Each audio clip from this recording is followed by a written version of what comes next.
And I'm live. Welcome to the Condor DM show.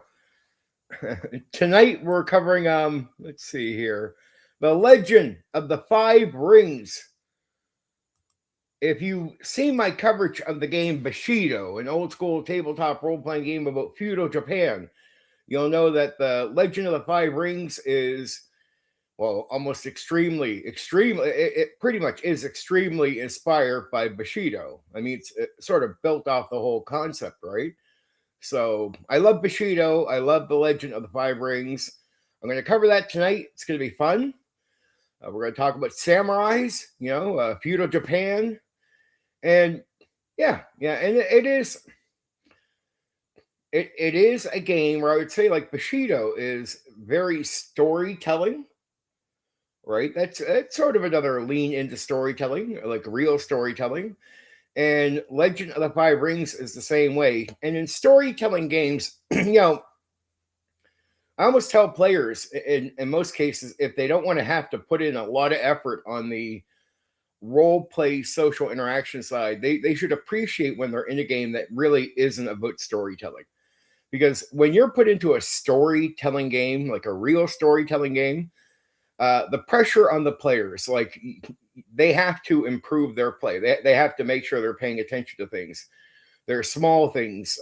Every line of dialogue in the game is important and can be very challenging. And it can be just as challenging in some ways as the combat itself. You got to watch what you say, how you say it. There's a purpose to saying things. And almost every storytelling game, if players start talking too casual out of line, the rules, like the game actually demands that the person running it actually put you in check as a player and bring you back into proper role play. So in a game like D&D, Dungeons and Dragons, where storytelling is not the focus, you can just casually say what you want in character. There's not a lot of pressure, right? It's do what you want. But in a game like Bushido or Legend of the Five Rings or Pendragon, where it's really focused on storytelling, every line of dialogue becomes important. Castle Falkenstein is another one. And so in games like that that are extremely focused on storytelling, the games will even get at the game master, the person running it, to bring you back in check, right? To make sure you're focused on what you're saying and how you say it, right? And the game will have all kinds of consequences if you don't say things the right way, right? In most cases. And if not, it just says you can't let players be too casual, right? You can't let them casually joke or go to line with their character. So in a game that's not focused on storytelling, you as a player, it's a lot less heat on you. Now you can just play the game, right? But in a game like Bushido, or it's this game, Legend of the Five Rings, that is inspired by it, when it does focus on storytelling, it intensely puts pressure on players to play much better than casual. You can't casually speak anymore. You have to in storytelling games, there's a lot of social interaction. If not, you're not really doing a real storytelling game, right? So always expect in storytelling games that as a player, you are going to talk in character a lot. And if you want to get away from that, if you rather more action or a lot less social interaction, you want to go into a game where storytelling is not the focus. The main focus is just the game, right? And that's D&D would be that. So then it becomes a voluntary thing if you want to take part in social interaction, say in D&D, but say in a game like Bushido or storytelling games like Pendragon, NPCs will purposely talk to pretty much everybody. And so every player is going to be expected to take part in the dialogue and the social interaction. And if you don't enjoy social interaction in a story and you play a storytelling game, I would almost suggest that you don't. Like you don't. Like storytelling games, extreme focus is on social interaction and character.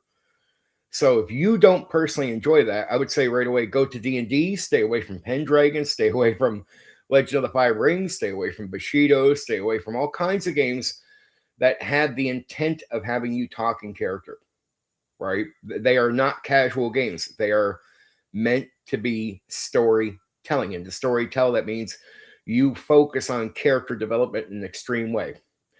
character development, the reason it's not drilled in D&D and isn't even overly drilled in second edition, but it gets you to focus a bit more on it, is because you're not really storytelling. Where in storytelling, character development is extreme. It's an extreme focus of every storytelling game there is. That's why in OD&D and BECME and AD&D, look, you can develop a character through casually talking, but there's no expectation. You know, as much as I'll put a standard on as a DM and say, man, I don't want you playing Tom the Fighter, Tom the Cleric, and Tom the whatever. I want you to play your character and develop the character a little bit, right? I think that there is a quality to that, not for the sake of storytelling, just for the sake of connecting with the character. But given that D&D is not a storytelling game, the expectation that you have to play something other than Tom, the game itself, the designers themselves have no expectation on you there. But like in Pendragon, you're going to talk. You are going to talk, and it's going to be necessary, and there's going to be a lot of talking. You play Bushido, there's going to be a lot of talking. You play Legend of the Five Rings, there's going to be a lot of talking. A lot. Like a lot more talking than action. And in storytelling games, action is rare on purpose because it is meant to be character developing through speaking in character, getting to know who the character is. So action is very little. That's why if you read like about Bushido or Legend of the Five Rings or Pendragon, action is very few times you actually end up in action at a certain point. It's not a dungeon crawl. You're not going around looking for encounters. You are there to tell a story. So the action only becomes something that you require when it's usually, unless you make major mistakes, it becomes something that is there to benefit the story, right? And say in a D&D game where you're getting into random encounters in a dungeon, that's not good for storytelling. That's good for a game, right? So for all the storytellers out there, I hate to say it to them, but every time I hear them and then they try to tie that to games that don't really do storytelling, I'm like, I think most of you that talk this way would actually not. And most guys I hear going with storytelling, I'm like, I don't think you'd actually like most storytelling games. And they're like, why? I'm like, well, a lot of people that talk about this stuff will prefer more action over talking in character, even though they'll talk about story all the time. I'm like, all right, let's try Bushido. You take that player into Bushido, they are not going to like the fact that 90% of the time they are talking in character. That's an expectation. Castle Polkenstein, 90% of the time talking in character. Pendragon, and these are actual storytelling games. So character development is extremely focused on, and the pressure to play well is an extreme focus in storytelling games. So if you're someone who's like a D&D player that rides the back of better players that you play the game with, I hate to say it, the expectations, if you are to live up to what the designer expects in any storytelling game, you can't ride the back of no one. You are going to put a lot of work in on your own end. And that's an expectation that you do that. Right? So you can't ride somebody else doing the talking. You got to do your fair amount of talking. So if you're like someone who tells me like, I don't like doing a lot of social interaction, I'd be like, okay, well then stop talking about storytelling. That is definitely not your cup of tea. Right? Storytelling is not your thing.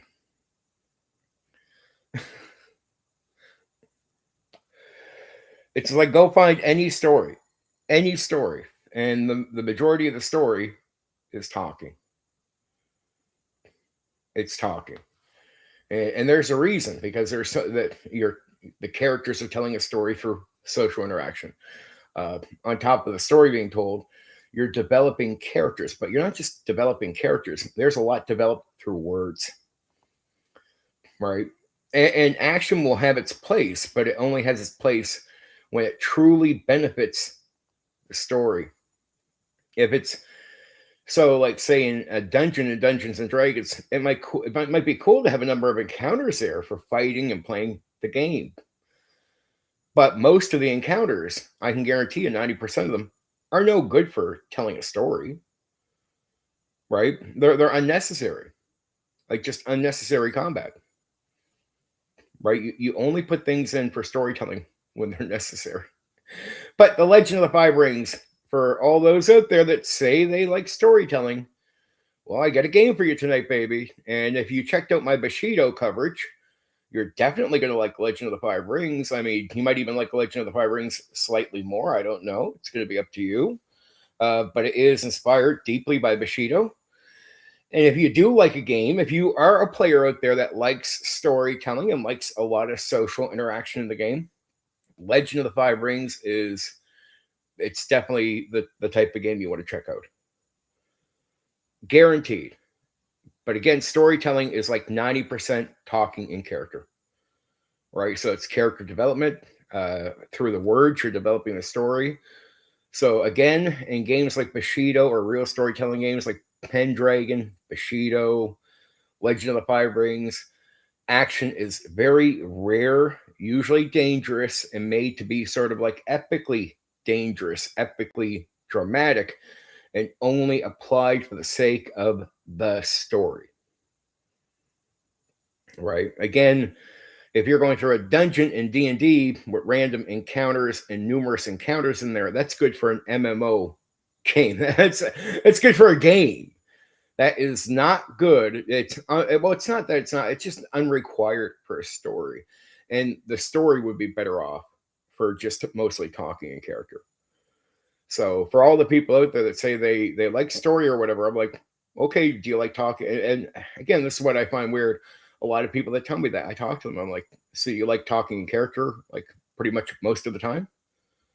Well, I don't really like. Some of them will be like they don't like much social interaction at all. I'm like, well, that's a story game. And I'm like, what about the quality of your role play?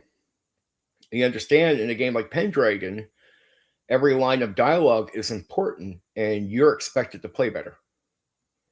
You can't ride another player. Everything you're going to say is going to be judged socially in the game. You got to watch your position, your status. You got to understand, and you got to understand that social interaction is like combat, right? Like if you're a peasant, you got to watch how you talk to a noble. If you're a noble, you don't even respond to some sort of peasant level characters. And if you do, you'll have people judge you, like, why are you talking to him? Like you shouldn't be. And if a peasant does talk to you in a certain way, you are to be able to socially deal with that appropriately. And then character development is a big deal, a huge deal in storytelling games. Right? So every line of dialogue is to say something about your character. And that means you can't casually talk. Like I say, in D&D, it's a game. So you can sort of, improvise and casually talk in character and choose when you want to do that stuff. In a game like Pendragon or say Bushido, no, every line of dialogue is to be analyzed. You got to be careful, and it's okay to learn. It's okay to actually be careless at the start. But the idea, carelessness, there will be consequences. So when you start Bushido, it's not like Bushido expects you right away to just know how to play it. It's one of these games where it's like, okay, like the dungeon in Dungeons and Dragons, you might go run into the gelatinous cube and you die. Your character dies. So you got to learn. You got to be careful. Well, in a game like Bushido, social interaction is the dungeon crawl, right? So when you say something out of line, you could end up in a court. You could end up being challenged in a very tiddly way. You can get yourself locked up. You can get yourself in trouble. You can get yourself cut off from things. And there's major consequences for casually saying the wrong thing. So you got to learn from that, right? Like pretty much in a game like Bushido or most storytelling games, you can almost have the game cripple your character and never be in combat.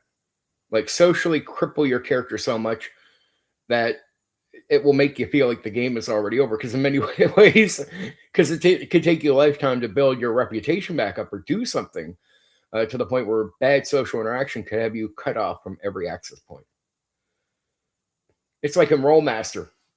The combat is so diddly that before you're even dead, you could be so wounded and so chopped up that the fight is over for you.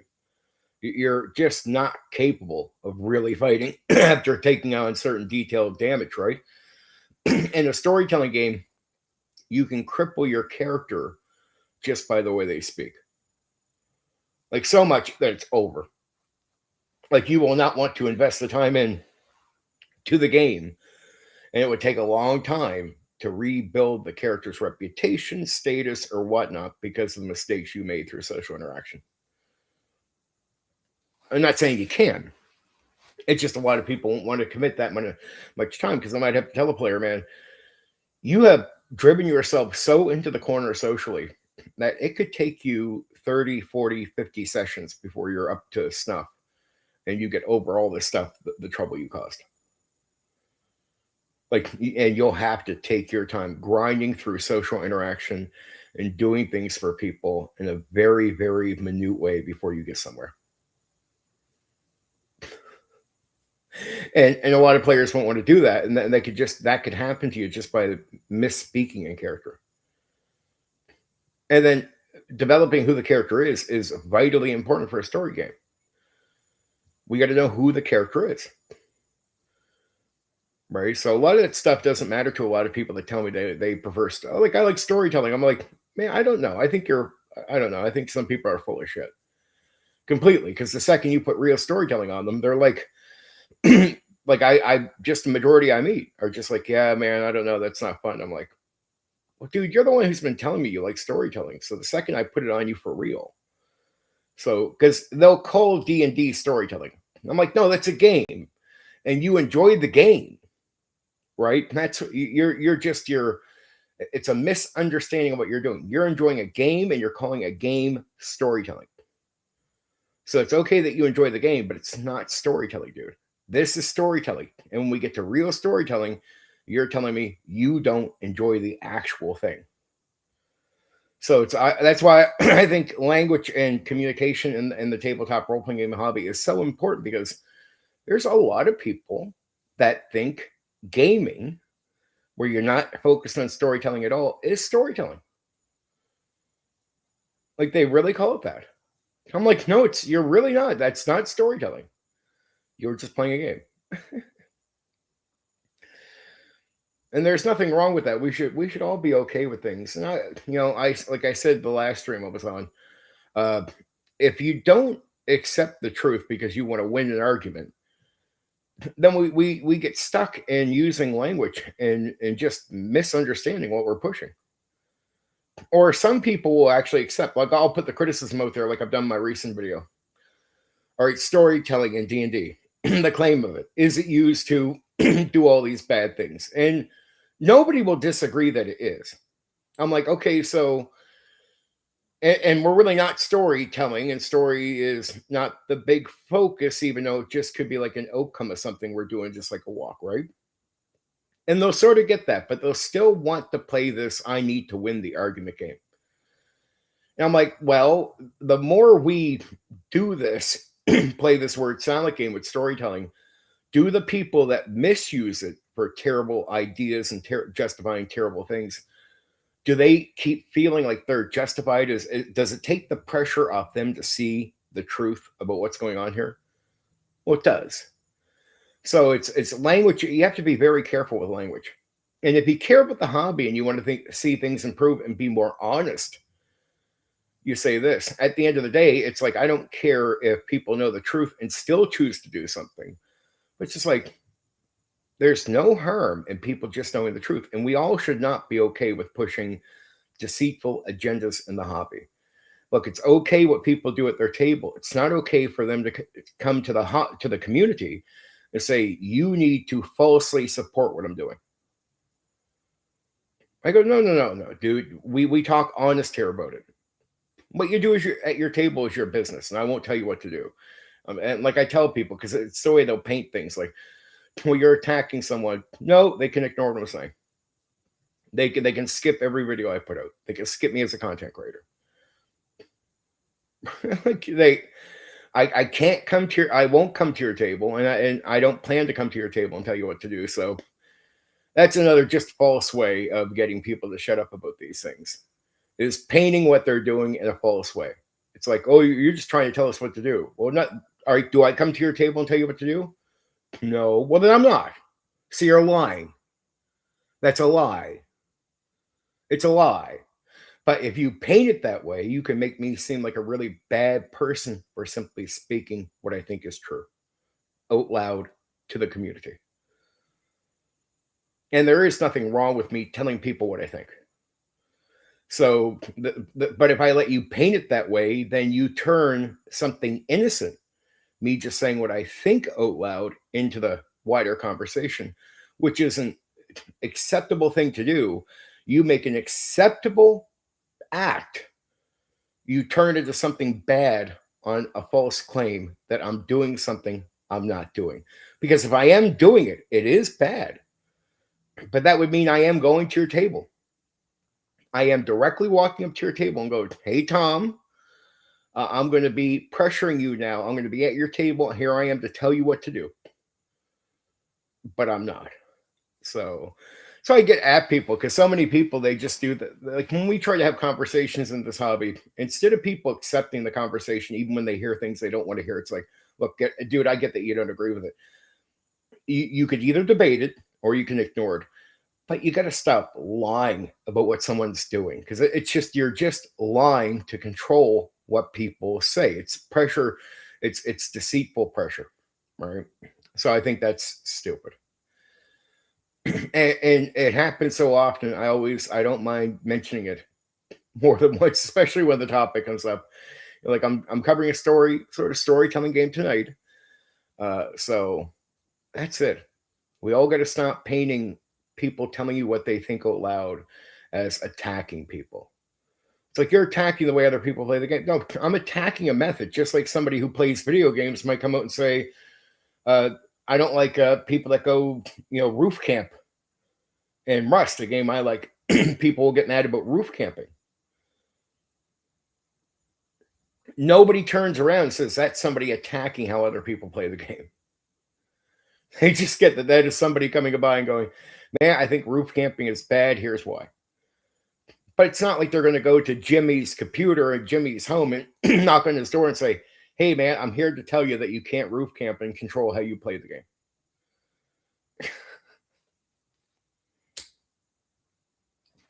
So just, we got to realize that the reason it wouldn't be painted that way in that conversation is people would call that out right away. Like if you said, oh, you're just telling people what to do, right away other video game players would be like, no, man, he's just saying what he thinks. Like, stop with that bullshit. That guy's just saying he thinks roof camping is bad. He's not telling people how to play the game. You got to shut your mouth. So it's the same standard here, but we've let people get away with their attempts to control how we speak, like label what we're saying or why. And then once they label it, then they can use that as a way to say it's bad, and that is what, to control how we talk and what we talk about. Now, I say it's good to be accurate too, because some people will argue against you in ways where it's deceitful. Like I'm very specific because I will make certain cases where I know they're sensitive. Like it's a lot of people have sensitive opinions. So I'll say a very specific case. I'll make my details to it, and then I have to hear people argue against it. Like they'll argue as if they won't even say my name, but I'll be the only person to bring up that idea. And what they'll do is bring up my idea. They'll get rid of the strongest points I made or details that would make it that you can't, like you got to argue against the point I'm making if you accept what I said. They'll either change what I said, like get rid of the strongest things I said, or reframe it. Very deceitful way of doing dialogue, right? Debating or having a conversation. It's reframing or getting rid of strong points I made. And they either reframe. So with the reframing, they can argue against that, but that's not my actual argument. So suddenly they're just reframing it in a way that they can win.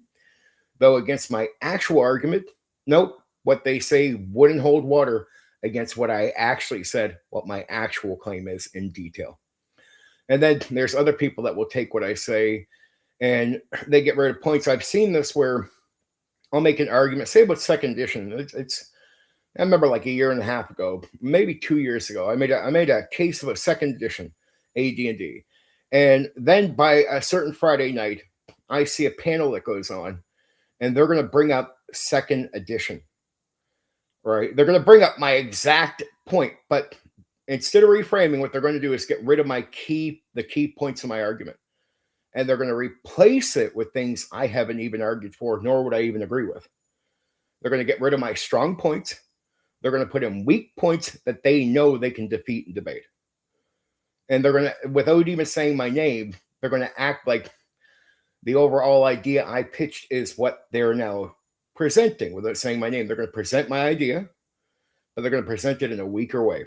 Then they're going to bring it down because they're going to go after the things that they have applied to it that myself have not applied to it. Then they walk away from that panel, and I'm not joking. This is how weak people can be, very insecure. They'll be like, look, yeah, we defeated that, haha. Like, quarter way through the stream. They're like, yeah, we put that aside. I'm like, but if you go back to my actual argument, they haven't confronted my actual argument at all. It's like miniatures and pure theater of the mind. Maybe it was like a year ago. I put out a really great detailed case of why I think what I think. I made some very valid points about how you could do pure theater of the mind combat and stuff, even in larger combat. I detailed out. It was just not to say miniatures were bad, but it was really to detail out how I do combat and how you could do large combat, how pure theater of the mind does work with combat really well in D&D. And I made a really detailed case. I think it was like on the Tuesday. By Friday night, I go watch a panel, and it's guys that are going to take my argument. They're going to get rid of my strongest points, ignore them as if I haven't said them. They're going to replace my strongest points with really weak assumptions that I wouldn't even argue for. And then they're going to argue against this new created version of what I said. And they think by defeating that thing that I really didn't argue for in detail, that now they can dismiss what I said Tuesday. Now the thing I said Tuesday can be ignored. But the thing I said Tuesday still stands because they have purposely not taken the strongest points. And what I would say is, if they did, the arguments they put on that, say that Friday night, the arguments I put against it would not hold water against what I said. Like my thing would destroy what they said. It would bring a wrecking ball. And it's like, okay, you got to do a better job. Right now, I'm still winning the debate or the argument, right? What you said was not enough to put aside what I said. But a lot of guys on here, they think they have a credible way of taking you down. They just won't do it under the deceit. They'll come out and try to trash what you said if they want to. But a lot of guys will argue with you, not based on caring about the truth, but based on their feelings. Now, they'll be desperate. If they can desperately reframe or repackage what you said in a deceitful way and take it down, they'll want to do that because they don't want to just ignore it. They'll ignore it only if they're forced to, but they will ignore it because that's how sensitive and insecure a lot of people are around here, especially around a certain part of the tabletop role-playing hobby. They're very insecure. So they can't argue something a lot of guys will simply not respond to, right? Then there's the other thing. When a guy like me who's putting out challenging ideas like that all the time and saying things that a lot of people don't agree with, the way they dismiss it sometimes is if they can't dismiss what you're saying, they'll paint a false picture of who you are to dismiss you. And by dismissing you, that's their way of dismissing what you said, even if what you said has credibility. Because they don't want to agree with what you said, but they can't just argue it. But one way they can do it is attack you, say you're awful, and then dismiss you. And that gets disappointing. I hate that routine because it's all deceit, right? And it's like, come on, guys. And then even worse,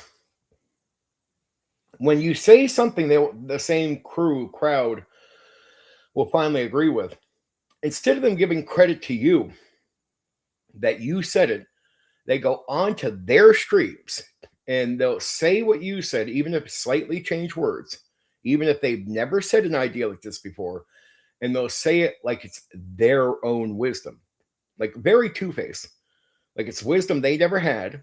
It's wisdom that they should credit you with going, oh wow, man, like Stephen really gets this. Nope, now they're going to actually pretend like this new piece of wisdom that they never had before they heard me speak is now wisdom purely coming from them. Or I'll explain the sandbox or world building really well, and then they'll bring on a guy on a stream who describes world building in a very mediocre, vague way. And instead of acknowledging my sandbox approach to a very detailed sandbox approach and explanation to world building, which should be praised, should be something a lot of guys want to think about and talk about. And they could do that if they just acknowledge my video and the way I explained it, because I explain it really well. Instead, I'll see guys that will go on a stream. It'll be about world building, and they'll be very vague. They'll repeat some of what I'm saying, but they'll bring in their own ideas without explanation. They can't explain shit. I can give you, like, if I tell you sandboxing, I could tell you in detail, step by step, how it works, dude. I can walk you through. They'll go on and not acknowledge what I said, and they'll go onto a stream and they'll give you a vague explanation where they cannot verbalize step by step exactly what they're telling you or why it works that way. And they'll have other guys in the stream like going, "Wow, man, you're a genius. I can't believe it." I'm like, dude, my video gives 100% better explanation to what he's trying to say. Listen to my video. I know the reason you're talking this way is because you heard my video. Now, you're not verbally given a step-by-step walkthrough. And it'll be effective for some of these guys if they drop their egos and were less insecure to actually consider my video, because my video actually gives you a step-by-step exactly what to do. Right? Where I'll hear guys trying to just ignore me and then trying to talk like me. The problem is they're vague. Like, I don't listen to what the players say. All right, clarify that, dude. Like, if they go say something I ignored, I let them say it. Like, oh, yeah, but what does that mean, dude? To world building, what the fuck does that have to do with it? Explain yourself. Stop being vague. No, vague. And then another guy on the stream with him, while he's being vague and not clarifying anything he's saying. "Oh man, you're a genius. I can't believe it." And I'm like, now you're pretending something is more impressive than it is. That's how insecure people can get when they hear what I have to say and they don't want to acknowledge that I exist. Like, I'm like Voldemort to some people.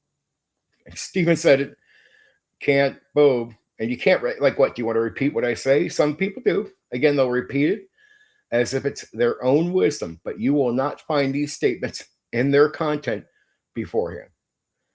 Again, some guys will repeat what I say, and you go back to their content and like, dude, actually, like 2 weeks before this, you're actually speaking against this approach. So you've only recently came to this wisdom, even though they'll talk like they've known this forever.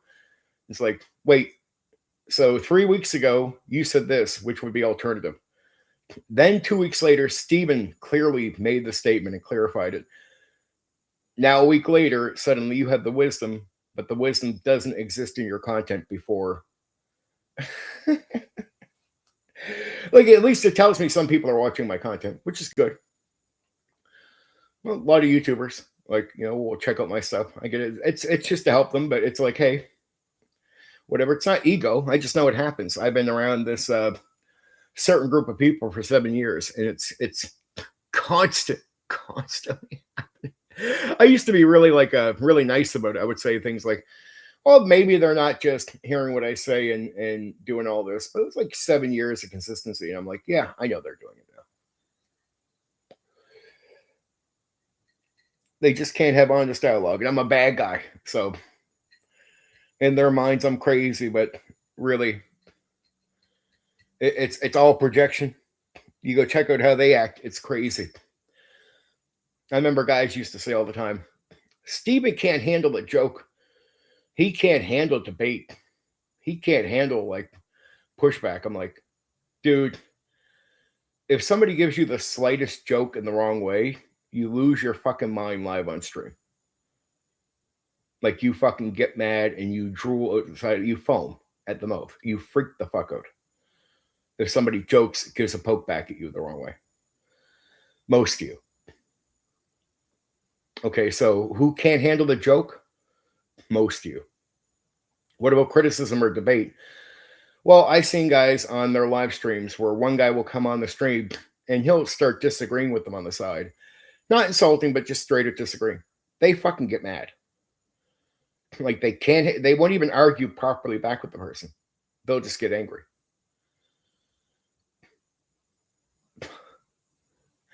So I'm like, all the I'm always accused of not being able to take a joke. I have guys poking at me all the time that are in my audience that know me well, and I just sort of laugh at, like, Black Rose will take a poke, and I take jokes really well. I don't freak out. You go watch the same guys that say I can't take a joke.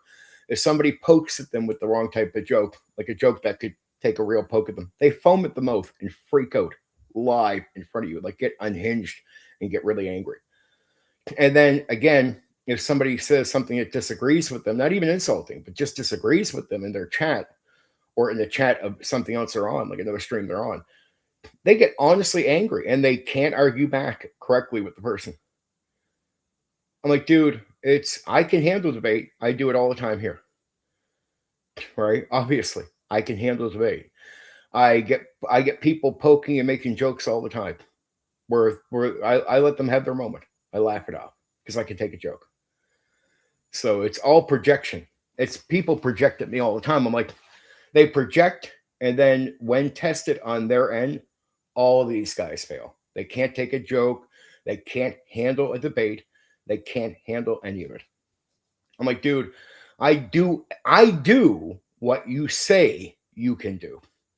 And action speaks louder than words, my friends. You know, you can say you could take a joke. Then when the joke comes, you foam at the mouth. You say you can handle debate, and then when debate comes, you get unhinged and mad. It's projection, complete projection. It's like guys that will make videos or streams about me here. They'll do like 10 streams on me. I do a 5-minute response. Now, if you can handle your shit, I should be able to respond to your 10 streams about me, and you'll be able to handle it. Nope. Guy would do 10, 15, 20 streams on me. I do a 5-minute video response. Suddenly there's a new stream on me where the guy is fucking angry, fucking unhinged, insecure, weak little fucking bitch on the stream.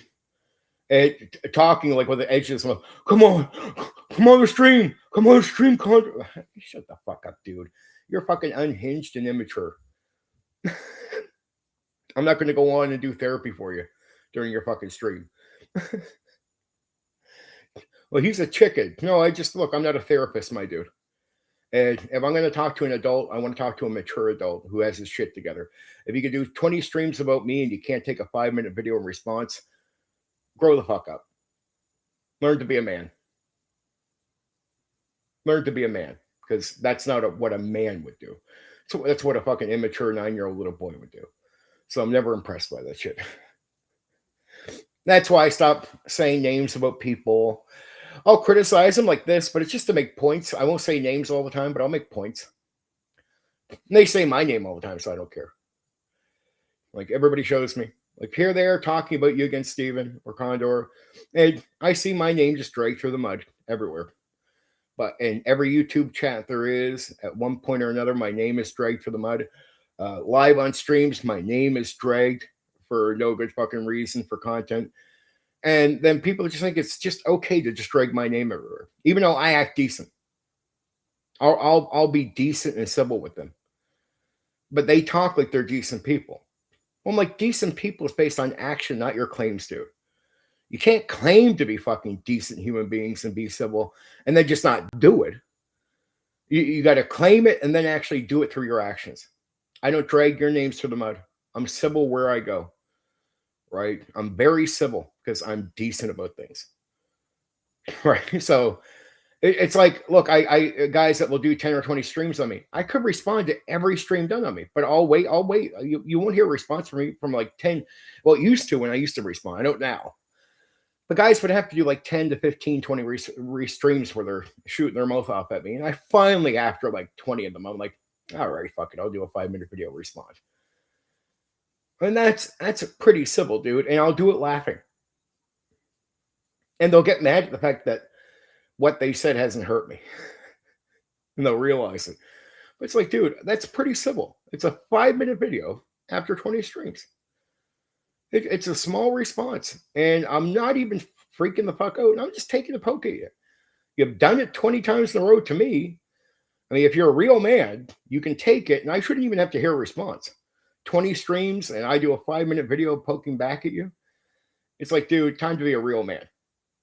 Stop being a 9-year-old little child, insecure, unhinged, raising your fucking voice and getting edgy on the street doesn't make you tough, dude. Just doesn't. I'm just not going to go on and be your therapist. It's not about chickening out. You're fucking immature. You're not mentally stable. So I'm not going to go on and talk to you. And then to have these assumptions, when people talk about me, they have all these stupid assumptions. Why don't he just stick to second edition? Dude, you don't know the content I do, so why don't you just shut your fucking mouth? You barely pay attention to the channel. You don't even understand what I'm doing here. Your assumptions are so fucking stupefied. It's glorified stupidity. You do not analyze. Like, analyze a bit more. Like, if you want to have opinions about what I do on here, I tell people, analyze what I'm honestly doing. It's like guys, YouTubers used to tell me, again, when I had these playlists of like second edition videos, they'd be like, man, I don't see that, why don't you do second edition videos? Because I know you like second edition, but you like got no videos up of it. And this is when I had a playlist of like fucking 50 to 80 second edition videos. I'm like, here, check out the playlist. And they realized just how fucking stupid their comment was right away. Like, I don't see any second edition videos up. Well, dude, I only have about 80. So I think I got that covered, dipshit. Sorry to say. There. It's early. It's early. Sorry for the first 40 minutes here. It's like 5:30 my time there, because I had somebody drag my name through the mud recently again. It just, guys, screw the fuck up. Be civil.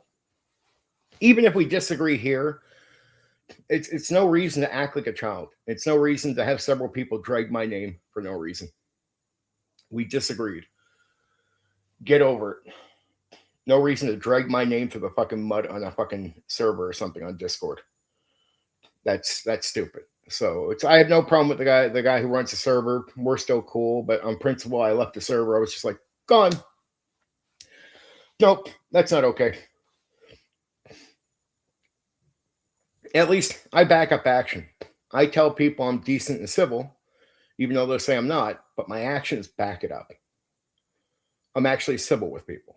I don't bring up names in open chat. If I have an issue with somebody that is that egregious that I have to say something, I approach it appropriately. All right, I would DM the person if I could. I would ask the person to DM me. Like most you'd see in an open chat is me saying, hey man, could you DM me? Right? But I just don't go put my dirty laundry out in front of other people. It's just, dude, we had a disagreement. I might be pissy with you. It's what's this childish shit? Like, I know you're upset, but it's like time to be a man.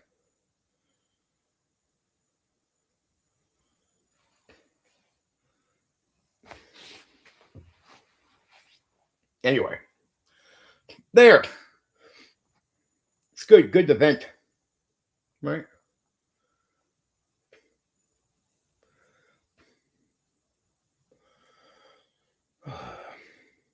Good to vent.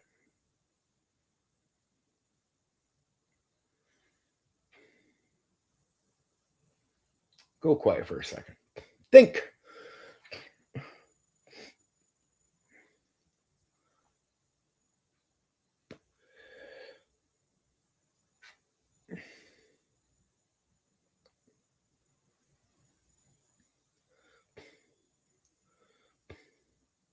A lot of people go quiet because they have nothing to say. Me, I got to force myself to go quiet. And you'll notice I show up to all my streams. Like, I show up to streams. I show up. I break myself to show up. In very rare times, I don't make it for various reasons, but I might be doing something very important. But it's like, I show up because I tell people, especially with other YouTubers, this is probably why people should have wanted to work with me sooner. Because I'm someone who actually comes through. Like, I come through. Like, you can guarantee I'm supposed to be there that night, showing up. I'm really good at being consistent and showing up regardless to how I feel. And when I show up, I'll get over a 5-minute bump and go into talking. Like, I'm really good on the YouTube stuff. And I'm good at showing up because I've done that in like my jobs in life and even game mastering, say as tabletop role-playing game master. I show up. There's not like all these like days where I missed sessions or called it off. No, I show up. Jobs, I show up. On YouTube, I fucking show up. Like, you can take it to the bank if you plan. Like, if I were to be playing streams with people, say I'm doing something with you, it's a safe bet with me. Like, Steven's showing up, and he'll go in no matter what. And on top of that, I'll have something to say on everything. And I know enough about tabletop role playing games. You really can put it loose on me there. I could walk in and go, I don't know what's going on here. I mean, it's like, if I go into a stream where it's old guys talking about World War II, it's like, dude, I'm here for tabletop role playing games. If you talk about World War II or your trip to the gas station or the new Star Trek movie, I probably won't have much to say, right? But if you're going to talk about tabletop role playing games, you could shove a camera in my face just waking up in the morning and I can talk. Right, I can talk. I guarantee safe talk. I can come in last second and talk. And the other thing is, I don't have to preach at people in unnecessary ways. Right, and I have my shit together. I know my arguments. I don't sit there and, like, I see some guys on here, they lie to themselves so much that they'll think they're great people and they'll talk about, well, don't do this thing, and then 45 minutes later in the same stream, they're doing the thing they told you 45 minutes earlier not to do. I'm like, dude, are you able to notice your own hypocrisy? like, is the audience, like, I hope the audience is not so dumb that they cannot tell what you've done. I'm sure some people have noticed, right? I noticed some YouTubers out there that do that. They'll be on the stream and say, they'll preach to you in some righteous way at the start of something. Oh, don't do this. 45 minutes later, if not sooner, they're doing the thing they said that it should not be done by people. And then they actually expect to get away with that. I wish I could. That's a weird way of trying to control the conversation when you're trying to control other people but yourself. Because basically that's what the guy's doing. Like, you'll see a guy in the stream, don't do this. He's saying to everyone else. And then 45 minutes later, he does it. But then even the next day, he'll go on to another stream and still act like he doesn't do it. And he'll still play the righteous role of someone who doesn't do it. He wants to respect to somebody who doesn't do it. I'm like, no, dude, you did it. If you think somebody who does it is awful, you, based on your own standard, you're a fucking awful human being. Right? Like, you should... I could take what you said at the start of the stream and I could play it back to you because you should be lecturing yourself. That video isn't for other people. It's for you. That start of the stream part where you preach at people, don't preach at them, preach at yourself. Or practice what you preach, as they would say, right? That's good. It's good for the hobby. Practice what you preach. New school people are a little bit more weird. Like, I look at Bob the Builder, and I'll say certain names because it's not drama. I don't know these people. They don't care. Their audience doesn't care what I have to say. So it's no drama to mention certain, like Bob the Builder or whoever over in the new school, right? The new school is very corporate and commercial and generic. And the audience is, like, a bit generic. Like, I just realized I'm a hobbyist. I like to talk on the very intelligent side of the hobby. But I realize over in the 5e world, when you get to a lot of that audience, they are the beer drinking. They're not beer, but you know what I mean? They're very simplified in their views of the game. They're not deep thinkers. And a game like Legend of the Five Rings would put them to sleep. Bushido would put them to sleep. A lot of stuff I talk about here would put them to sleep. Sandbox gaming would put them to sleep. Sandbox world building would put them to sleep. And then there's a lot of guys in the old school audience that it sounds good to them, but a lot of people have a hard, like the players, I get it. A lot of players in the audience have a hard time understanding this stuff, but I say that's okay. It's okay if the players don't totally get it. Then there's a lot of game masters in the old school that still don't totally get it. That's why if they talk about world building, like, I can explain everything to you step by step because I get it in detail. If they talk about world building, they can tell you in vague ways, They do stuff. It just does. But if I said, or explain it in graphic detail, man, like break this down in steps that you can explain it to me so clearly that I could follow every step you're saying and clearly understand why you're doing it, the results, how it works in detail. They can't do that. It's like I heard this guy talk about world building where he's like, well, I don't bother paying attention to what the players say about the world. And the guy in the stream with them is like, oh wow, I can't believe that. You're a genius. I'm like, I realize what I'm listening to isn't going over my head. It's just not being well explained. It's a vague statement. Why is that good? And do I let players take part in world building? Well, look, they're doing shit. I try not to. First off, I don't talk in vague ways. I don't pretend to make something more poetic than what it is. You're doing stuff. I'm reacting. I'm going to make what I need as I go to justify where you've went, what I've had to assume in based on what you're doing. And that's it. I build off on that. That's pretty common sense. And do I listen to what players say about their assumptions?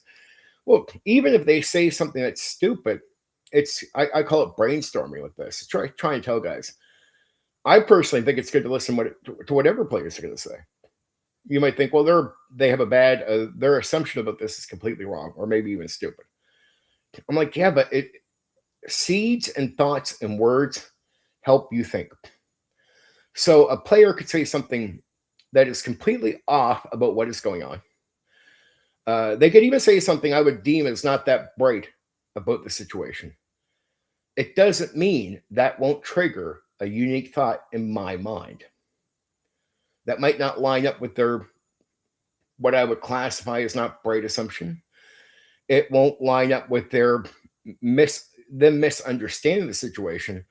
It might actually just lead me to something completely different. But it's the seed of just moving the motor ahead of my mind to think. If you tell me that you avoid what players have to say about the world or about the game they're playing, I actually think that's unwise. And it just tells me you don't understand the nuance of how your mind is going to work. Like, it's good to hear things because it doesn't guarantee just because maybe it's a bad idea in your mind, maybe it's a dumb idea that they think. Maybe their opinion or their assumption about what is happening in the world is completely off scale. It doesn't mean you don't get nothing from that. Like, these are seeds and ideas. I put them into your mind. You might go, well, it's definitely not that. It's definitely not that dumb idea. But wait. Let me think about that for a second. And it's just whatever thought because you can end up somewhere completely different, but you need to even, ironically, even hearing what you deem a stupid idea or really poor assumption, like incorrect assumption about what's happening in the world as far as the player is concerned. By thinking about it, even for a moment, it could take you to an alternative thought. And that alternative thought could be your genius moment. That could be like, okay, fair enough. Those things are wrong. I wouldn't do what he's suggesting or even play to that. But man, I could possibly do this instead. But there's a good chance that if you are not open to hearing what your players have to say about something, you don't get there. There's no seeds. There's no motor running. There's no consideration of anything. For anybody to tell me that it is a good thing for a game master to not check out what players have to say, especially when they have access, say online in the internet world, right? See, I've been game mastering since like 1991. So it's not like we've had that the whole time. But if somebody tells me it's really a benefit for you to ignore what players are saying, I'm like, that guy is full of shit, has no idea what he's talking about. Like, I'm sorry, dude. You are guessing. You think you're doing something wise, but I guarantee you are not. Like, it is not wise, and you're being vague. And if I asked you to explain how it's good, you can't. But I remember this guy in a stream I just seen recently where he's like talking about world building. He's like, well, I players will be in this area talking about this game. They'll have their own little like conversation area. I don't check it out. I ignore it. Like he says it like it's a good thing, where I'm like, but why would that be a good thing? Doesn't explain. The other guy in the stream with him is like, oh, that's genius. Wait, why are you saying it's genius? I know this is not going over my head. This is just piss poor communication. So it is good to hear what people have to think, even if they're going to give you a dumb idea as far as you're concerned, or their assumption about what's going on in the game that you're running for them. It's completely wrong. It doesn't mean it won't trigger unique thoughts in your own mind. And trust me, you want to hear how they think too, because here's another thing you'll learn. Regardless to how you judge what they say, it's good to know how your players think when you're applying stuff to the game. How is that not good? I'm going to start like, say you apply stuff to the game, but you don't know how all the individuals in the group think as a group. You're guessing. You're taking your best shot. Well, if there's an area, say online, where they're all communicating together what they think and how they view things, that's a great way for you to go explore and investigate how they think. And that means you get to know your players better. How is that not a good thing? So somehow this guy painted up this whole concept of, by ignoring, checking out what they have to say, it's somehow good for how he wants to create the world. And it's good overall, like it's genius. But yet, any thought you hear can bring you to a great idea. And also, by checking out what they have to say, you learn how they think. So it's not genius at all, in my opinion. What he was explaining was really, really stupid, but it was a guy who was just sort of trying to guess his way through. There's a lot of guys out there that think they're really smart. They think they're really wise and intelligent. And because they assume it, but they're not, say they're not as intelligent as they think they are, well, then they're playing a guessing game that what they're doing is somewhat wise. Like I just explained to you the other side of that, and I could walk you step through step how you learn how they think. How obviously by hearing what people have to say, no matter what it is, it can help you think. And there's nothing in there that anybody listening to this won't understand. They'll be like, yeah, he's right. That makes sense. It doesn't matter what you hear. It can lead you to a thought that might not be related even to what's said. But it's what is said is what triggers you to think. Right? That makes sense to everyone. So I can explain that. This guy was being vague. He couldn't explain shit. I could tell you that by looking at what they have to say, you can learn more about how your players think. Yep, that's common sense. Everyone understands what I'm saying there. I'm going to hit points here. What I'm saying makes sense. The guy on the opposing side of this saying he wasn't checking out what his players were saying at all. There's nothing that makes sense about that position if you paint it as being a good thing. You're guessing it's a good thing. You're pretending to be more intelligent than you are. Right? It's all pretend. It's all make believe. Just saying.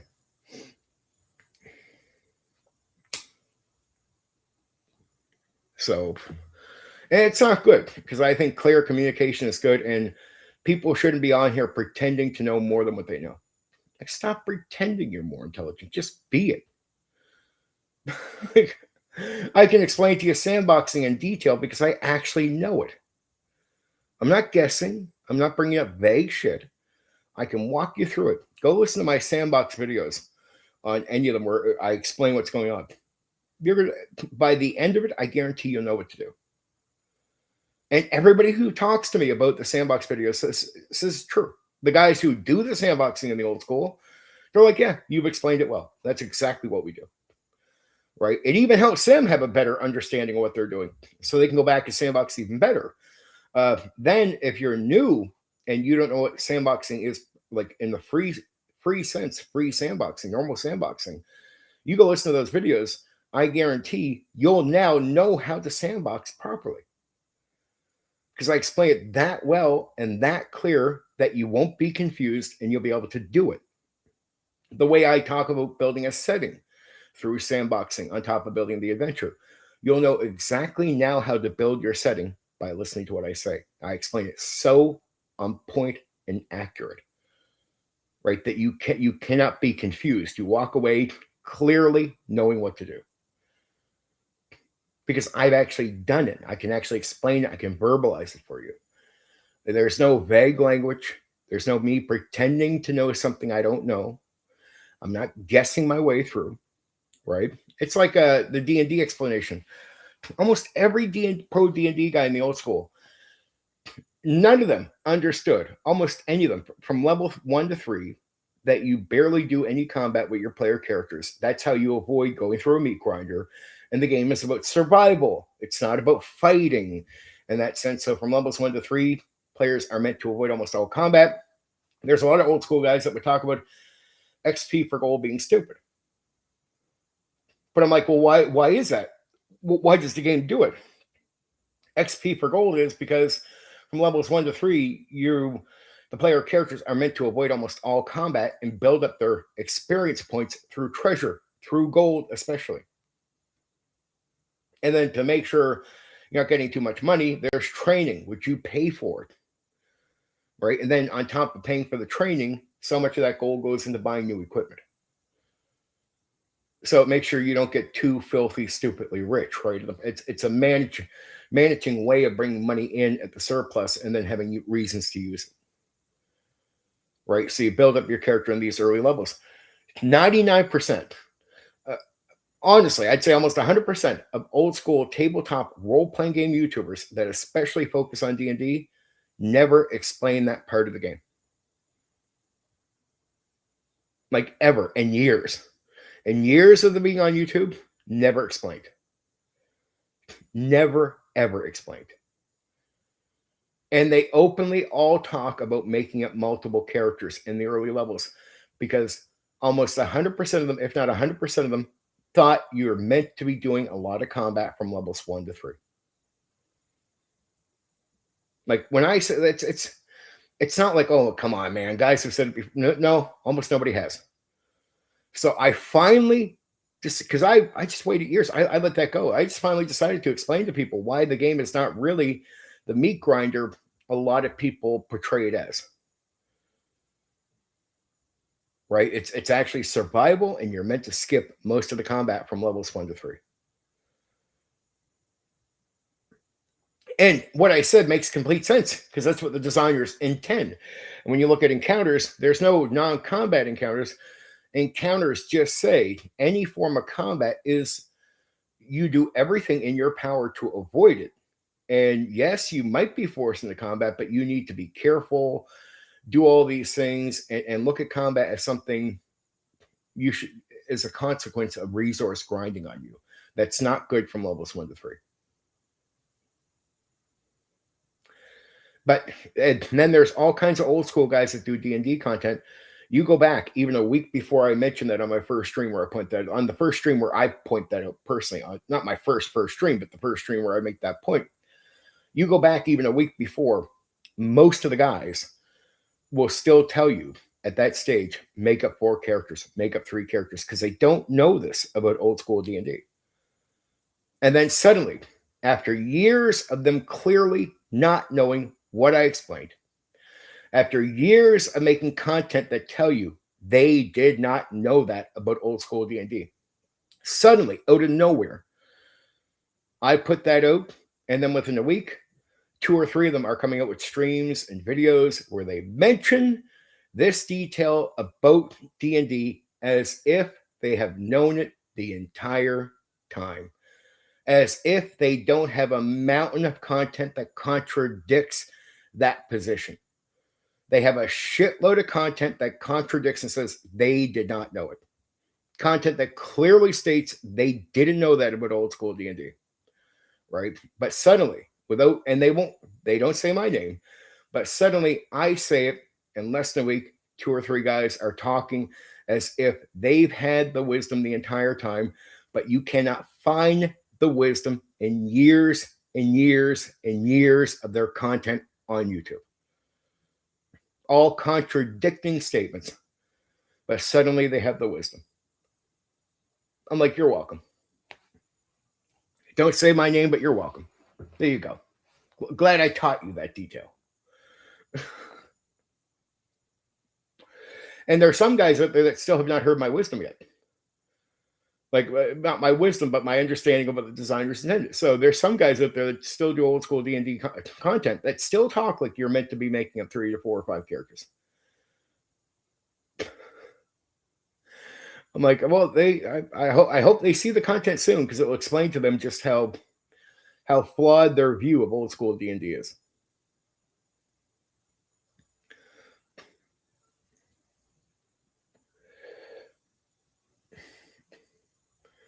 And then to save some guys embarrassment on here, because I've heard so many guys say old school games are generic, and I'm like, they're not. They're just generic if you are someone who's a lazy person who tries to run games and you depend, if you're used to, like, say, the new school, especially, you depend on the book to run the game for you. You let the book be king. Of course, if you go back to an old school game that expects your talent to be what rides it, that expects you to perform well, that expects you to make the game hot and just gives you the basics that you need to do that. If you go back to old school where it's expecting you to perform, but you just don't have it in you. You don't have the talent. You don't have the charisma. You don't really have the fucking timing down. You're not really good at what you're doing. You're not good at the craft. You go back to an old school game and you suck at game mastering, the game is going to feel generic because you're looking at the game to run the game. Like you're looking at the text to run the game for you. It's like, dude, that's not how that goes. Old school gaming is basic and not generic overall because it's meant to team with your talent. And if you're a talented game master and you use this, you'll run a great game. The problem is if you have no talent at all, well, then yeah, the game is not made to the text is not going to run the game properly for you. It's not even meant to. It leans on your performance and your talent. That's what it does. New school just treats you like you're an idiot. It just expects the person trying to run the game as a drooling moron. That's what my experience with 5e. That's what I talked about recently. I don't hate 5e, but 5e was like, it's like a game that just says to me, Steven, I'm going to assume you're stupid. Well, I'm not. But the game is going to assume this. And it's going to try to run itself. It's just going to say, Steven, just say what it says in the book. That's what the book is telling me. Just like the book is saying, I got this. The book is telling me the book is speaking to me like it's like I run the game. You're just someone who's going to speak. You're the middleman between the book that's running the game and the player. And that's the same thing with 3E and 4E.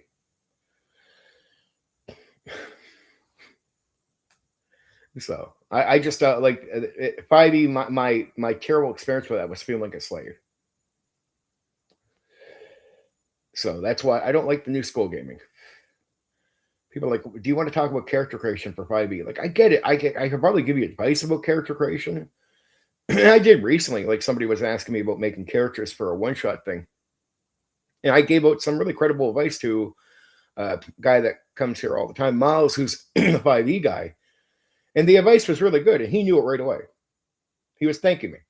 Because he knew it doesn't matter how basic it was just plain out good advice because I know 5e.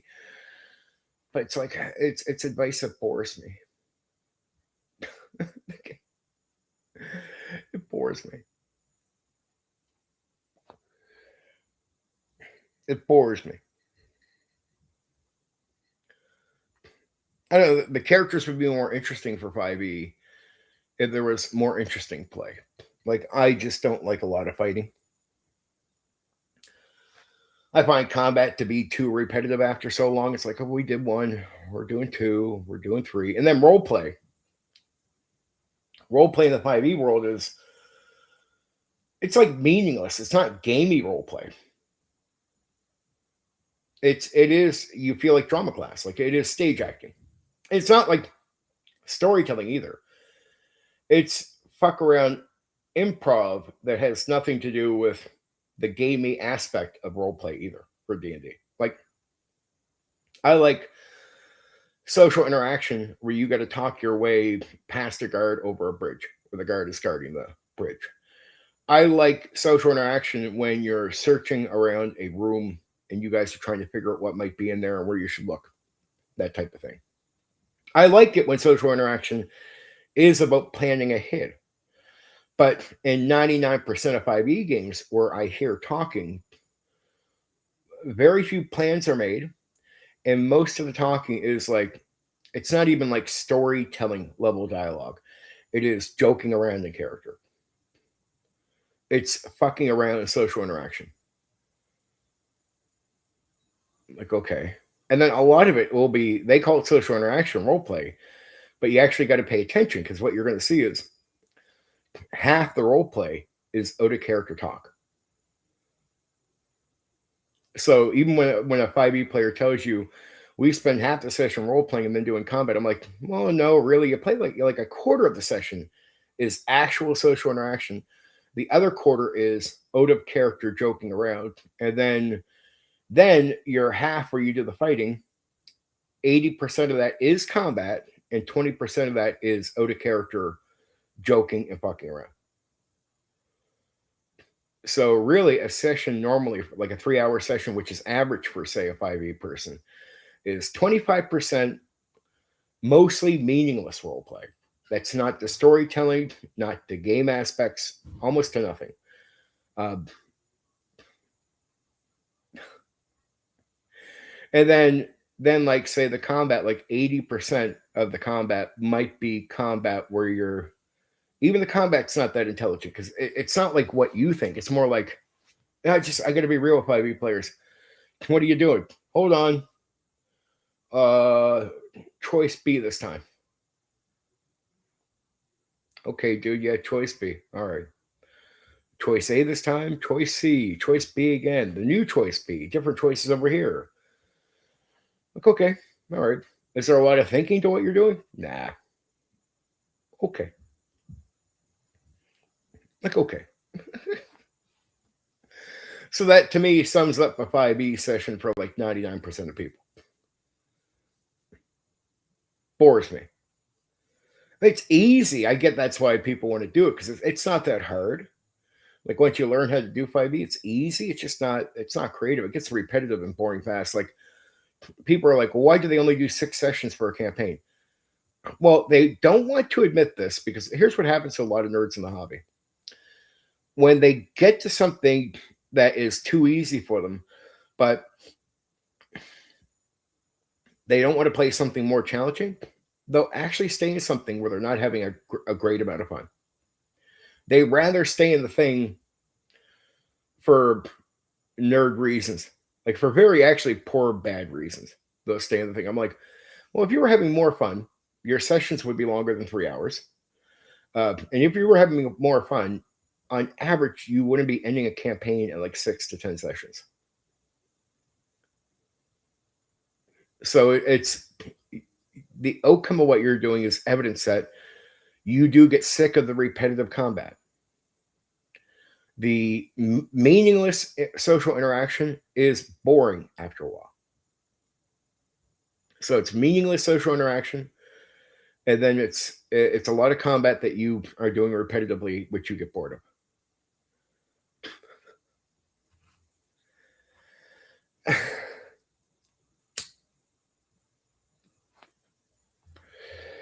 Then some old school games where I'll see guys doing some things. It could be very repetitive in those games. I'm like, no wonder you like they'll do a business where I'm like, the business is interesting. But even the way they do a business, I'm like, well, that's a little boring, but they'll be doing that and they'll be excited. I'll be like, why? Because they don't have a DM who understands how they think. They have a game that's a little slow and random. The social interaction is not that meaningful. Even the old school games, a lot of guys will put very little pressure on talking to get by the guard or searching a room. So you get back to repetitive combat and other things. Man, those games are fucking boring. Like I like D&D, but it's not so much about what I see on average. Though a lot of people, when they see how many people are playing or running D&D, to them that is D&D. I'm like, no, that's not it. You're seeing how very mediocre people approach D&D. So you shouldn't go on a stream and misunderstand what D&D is. D&D is just this. No, it's not, dude. D&D is just played like in that way by a lot of the majority of very mediocre people trying to play D&D. It doesn't mean that D&D itself lacks value. It's just who is the one running it? Who are the people playing the game? And then there's a lot of false egos in the hobby, which I find sort of sad and funny at the same time. Where they're like, "Man, we have a genius game master." I'm like, "That guy's pretty, minor shit. You guys should be more humble." Sorry about the alarms in the background. I'll leave it there.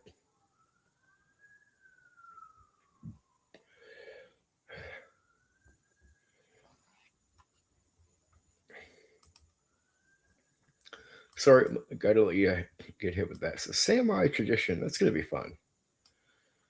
I'll start covering it very soon.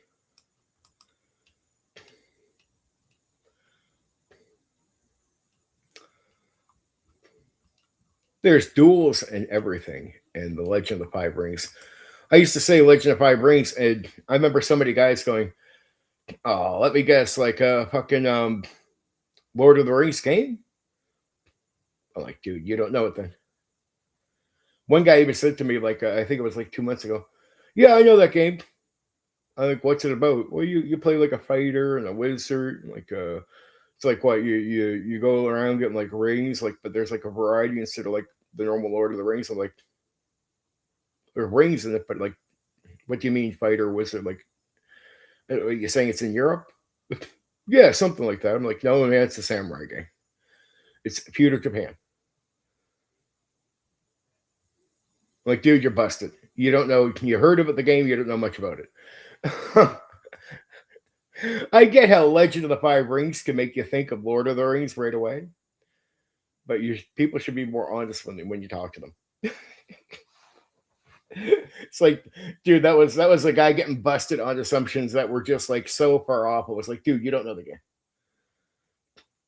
And before I told him it was feudal Japan, I even said that to him. I said, "Dude, you don't know the game."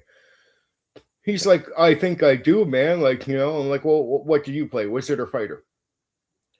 He's like, "Well, I like to play wizards." I'm like, "Well, dude, I prefer to play samurai because it is in feudal Japan." And the look on his face was the dare in the headlights. You want to see a guy just outright he's gotten busted on Legend of the Five Rings. Like, I get how the title sounds like a Lord of the Rings game, but dude, it's not. It's feudal Japan. It's samurai. If you ran Bushido, then it's almost like you're prepared to run Legend of the Five Rings. That's all I would say. Like, Bushido is a good setup because it is truly inspired by Bushido. So if you ran Bushido, which I have, then you're gonna like Legend of the Five Rings, which I like. But yeah, there you go, samurai.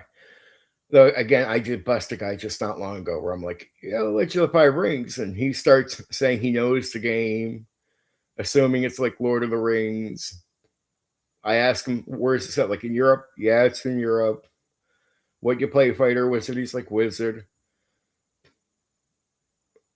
Like, okay, well, dude, I like playing a samurai because it's in feudal Japan. And Dare in the Headlights look just completely like it's like, dude, obviously you don't know the game. You were just making that up. Completely. But I get it. Legend of the Five Rings. It can make you think Lord of the Rings, but if you're going to make shit up, you're going to get busted like that. That was pretty terrible. It's like samurai, dude. It's samurai because it's feudal Japan. It is not European.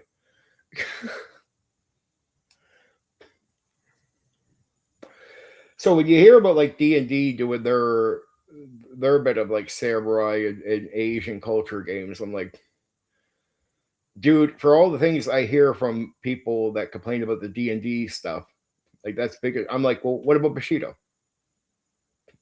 There's no criticism. What about Legend of the Five Rings? Is that okay? Yeah, not really. They just don't know. They just don't know, baby. They don't know. But you can have duels in the game. I find it to be very awesome. And it is, again, for all the storytellers out there, if you really think you like storytelling as a player, I guess you'll like this one. a lot less action, a lot more social interaction. Everybody has to take part. The game expects it. It's not about the person who runs it. See, D&D is fun to run any way you want. So, like one so-called professional DM recently, which I think professional DM or professional game master is the stupidest fucking title you can ever put on yourself, especially when you run into a guy like me who's likely to know more about game mastering than you. So it's like I don't even call myself professional, but I'm going to run circles around you, and I don't even use the title. But I had one guy. Some guys do this. I hate when anybody in the hobby does this. He listens to one video, and man, he makes assumptions that the assumptions really don't fit when you listen to the video. He says, "Well, I could." He tries to basically explain how I DM the game. Doesn't understand it all. Says, "Well, you expect all players to take part." Nope, that's not what I'm saying. I don't expect all players to take part in social interaction, like to talk, at all. And anybody who's a regular here will know that in detail. They'll know that in detail. My expectation is a focus from players to get them into a flow.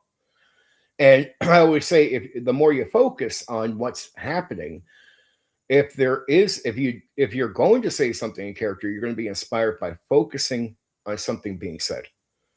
Right? Is there an expectation that you speak every time an NPC is speaking? Not at all. But you're definitely not going to really take part in the game in that way or get into the flow if you're dilly-dallying with your mind all over the place. I want you to focus. So if there is going to be something, you're going to say it at that point. But it's to get you into a flow. And you react better to things being said. All parts of the game you'll react better to when you simply pay attention. In that video, that's really clear that's what I'm saying. But I had the so-called pro DM, and what he's trying to do is trying to belittle. He's trying to belittle, like simplify how I run the game, even though he gets it completely wrong. But he's doing it with bad intent. He's doing this on purpose. He's going to leave a long comment, which I just said, no, that's going away. No, try that again. You're going to be blocked. He deceitfully tries to paint a picture of how I run the game, and then he comes back with, but here's how I run it, which is basically him trying to say he runs the game better than I do. So it's all passive aggressive imply shit. I'm like, dude, you ran to the wrong guy. I know exactly what you're doing. So I'm gonna fucking call you out on this. and if you go to his channel on his thing, he barely has any viewers, but he says in his write-up he's a professional DM. I'm like, dude, I run circles around you. Circles.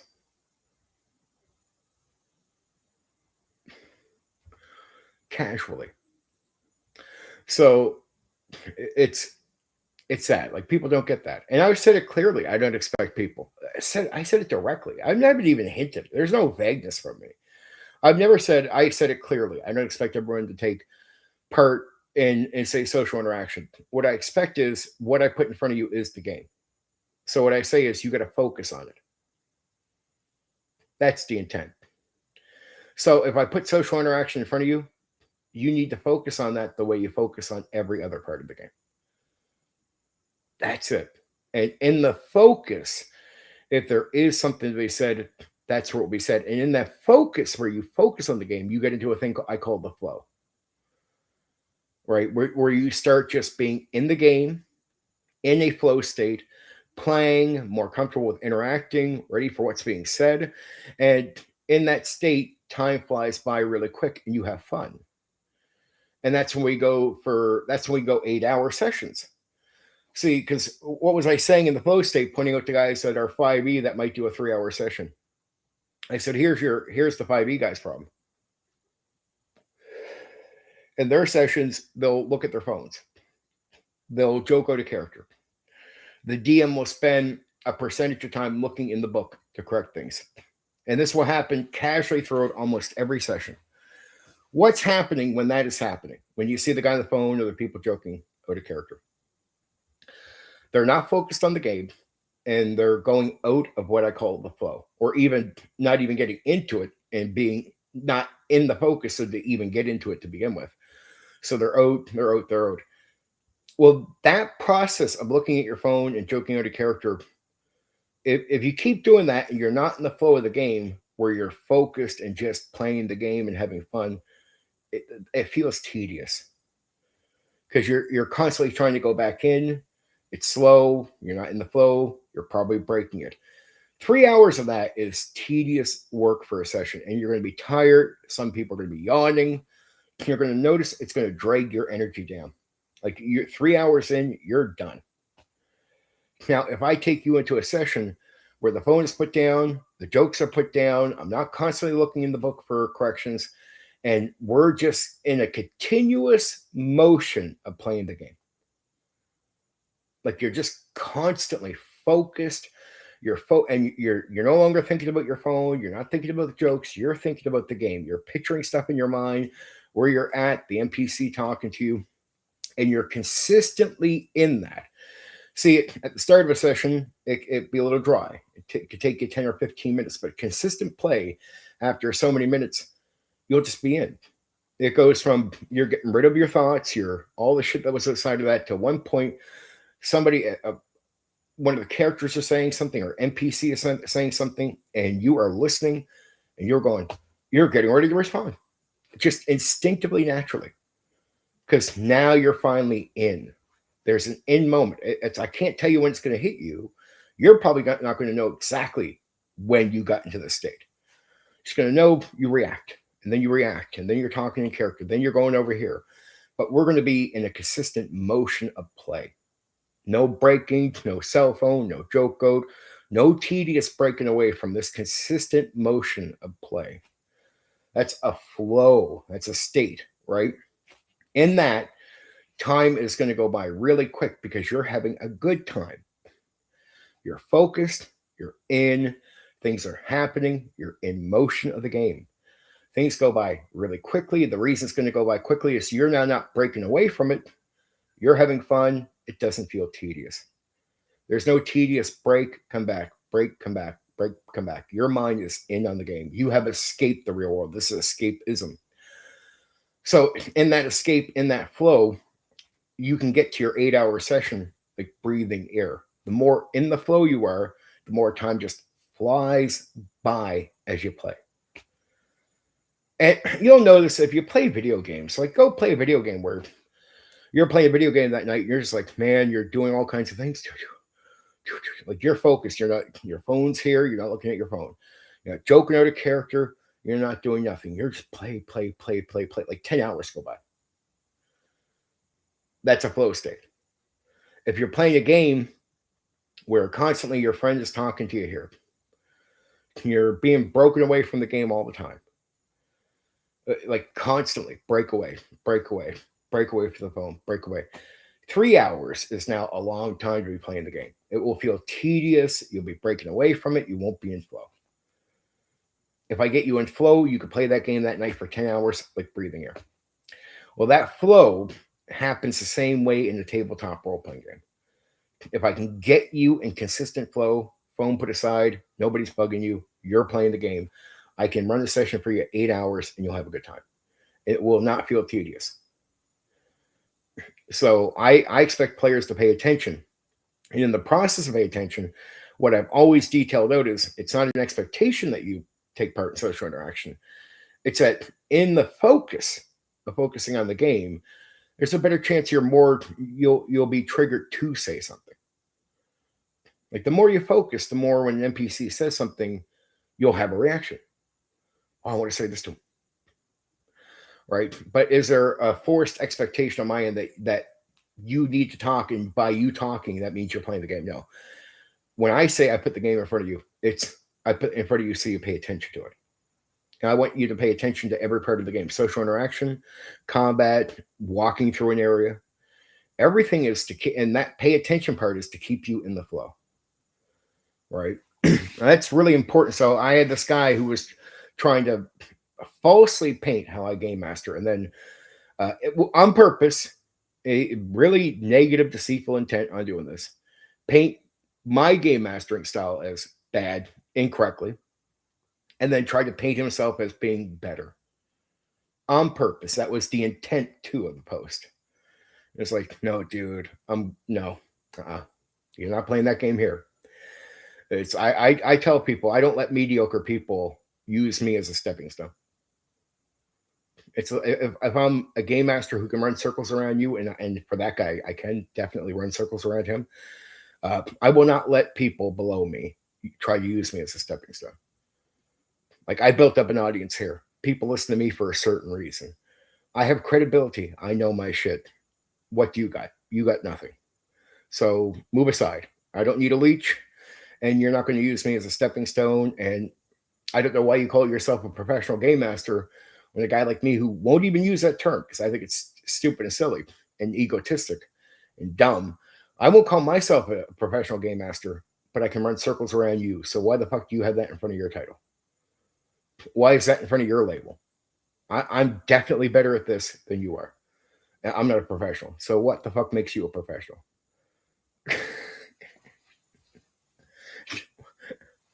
You're so stupid. So stupid. I tell people in the hobby we should have better standards. Look, I'm not saying attack somebody, but when people say they're professional game masters, you should just laugh at them. I have no hate on for Matt Mercer, but if he said he's a professional game master, I'm like, no, he's not. Bullshit. Absolute bullshit lie. And I would like to think, I don't know, maybe he has called himself that, which I think is stupid and childish. I would hope he's humble enough to not do that. But even I would assume that if he hasn't, if I asked him, hey, would you call yourself a professional game master? I would assume, because the guy seems at least decent most of the time I've heard him do interviews, that regardless of his sometimes dumb take on the game, he would be humble enough to say, yeah, no, I'm not. Well, good. I'm glad you had that type of humble attitude. That's it would give me some respect for the guy, right? It's like, no, dude, there's no such thing as a professional game master. The fuck is that? Like, there's an AHL and an NHL for hockey. So it's like if you're going to say you're made for the NHL, but you're saying it to players that would outplay you at the game, and they don't take the title, so you have to assume the guys that don't take professional are in the farm league. Well, in this hobby, it seems really weird. The guys in the farm league would run circles around most of the guys claiming to be made for the big league. That's not how that works, right? And the idea, if you're professional, it means I can't run circles around you. I'm farm league. But almost every guy I see that calls himself professional, I could fucking run circles around these jokers. I'm like, dude, if there's an NHL and AHL, you call yourself professional, but you're the farm league guy.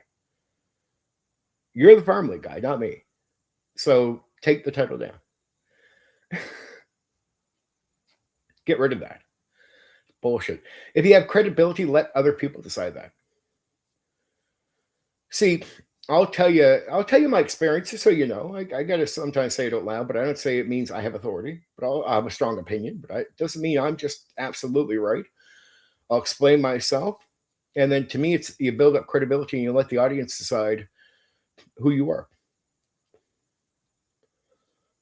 Right? If the audience wants to take me serious as somebody who knows his shit, cool. They don't have to. No, but I'm not expecting anybody to take me serious. It's up to them.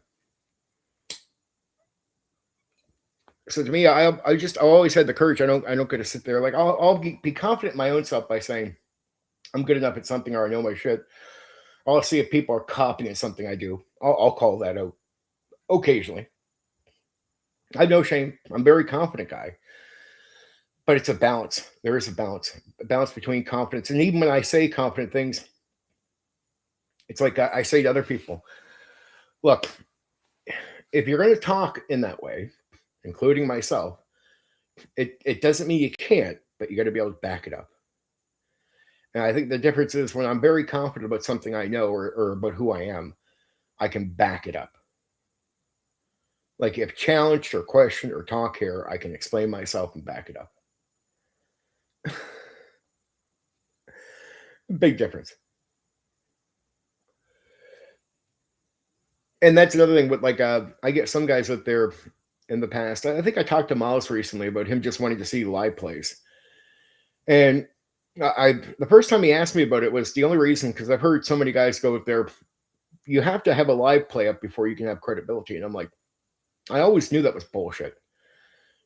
So it's like, dude, look, here's how I know that's horseshit. It's like this: if you run a game and I explain something to you and it makes complete sense, like I obviously understand something, and you can get it just by you ran the game and you get that I get it. I explain it to you in a way that clarifies something to you, and then you take back whatever I say to the table, and it works. It will sandboxing and everything. You a person who talks like me could only talk that way if I know what the fuck I'm talking about, and you'll feel it, and you'll know the reality of it, and you'll know it's genuine. And the second I've established that with you, the idea that I need to show you a session to prove that I have credibility, that is out the door in complete bullshit. If I can explain something to you in a way that makes complete sense and matches up with the reality that you're facing as somebody who plays or runs a game, and then when you take anything I say back to the table and it works, on top of me being able to clarify things to you, forget it. You're going to know instinctively by the way I talk and how it plays out to reality that Steven knows what the fuck he is talking about. Period. End of fucking story. End of fucking story. I just hate guys that try to create false evidence of being better than what you are. It's like, well, if you run a mediocre session out there and you're a mediocre guy, but I haven't ran a session and I know much more about the game than you, you running a session doesn't put you above me, dude. It's nice that you put a live session out there, but still, my advice will help out DMs before your advice will. My explanation will clarify something before for a game master better than your vague attempt at trying to explain something. And it's the level of my wisdom, knowledge, and explanation tells people right away, this guy knows his shit. And even if you run a game live in front of people, it doesn't mean you know the game that well. I remember years ago, I used to hear like guys go, well, put up a play, put up a play, put up a live play, put up an actual play. Prove it, prove it, prove it. Don't have to. That's you're a false, mediocre little person. And so I won't let you use false evidence to try to shine above me. All right. If you're mediocre, it doesn't matter if you put an actual play out or not. You're mediocre. If I know my shit, it will show up in the way I explain it, and it will make sense to you if you're someone that does this thing. Period. End of fucking story. And everybody knows I'm fucking right.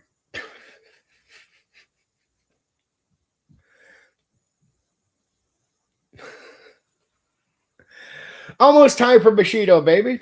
Or not Bushido, sorry, Legend of the Five Rings. The same Bushido because it's on my mind. But it is pretty much the same game. I do get it ready to go. Samurai Tradition. It's there. A living world. Rokugan. Rokugan. Rokugan. Roku. Depends on how you want to say it. I'm not always perfect with all my my Asian wording. There's not shitloads of it that I got to repeat. That's good. But Legend of the Five Rings, man, it comes down to running it right. You can't run it like it's a dungeon crawl. It's definitely not a super action game, even though the action is cool when you get to it. Don't get it wrong. It has a fair bit. It is fun to get into, but it is mostly story driven. A lot of social interaction, a lot of character development, really, really detailed on what you say and your dialogue in the game. So a lot of pressure on players. Again, if you're a player who constantly rides the back of other good players in, like, say, a D&D game, a lot of non-D&D old school games are, a lot of them, not all, but a lot of them, like Bushido, Space Opera, Pendragon, Castle Wolfenstein, a lot of them are going to be really hard for you to play well. Like, if you don't like social interaction, You got to understand, outside of D&D, social interaction is an extreme part of almost every game. Like extreme. And if it cripples you, you're going to be stuck to games like D&D or clones. You're like, I heard about guys online that do this third person social stuff where it's like they don't even talk directly in character. They just say what their character says. I'm like, you can't properly play 90% of old school games outside of D&D if that's what you do. Like you can't properly because there's too much there's an expectation that you have to be speaking in character because you're going to be challenged on what you say directly in character.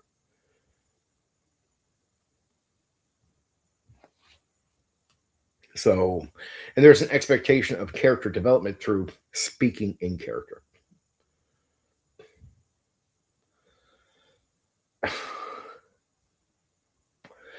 But I'm not saying anybody should like. That's why I don't like unique voice faketry because that has nothing to do with the quality of game master or player that you are.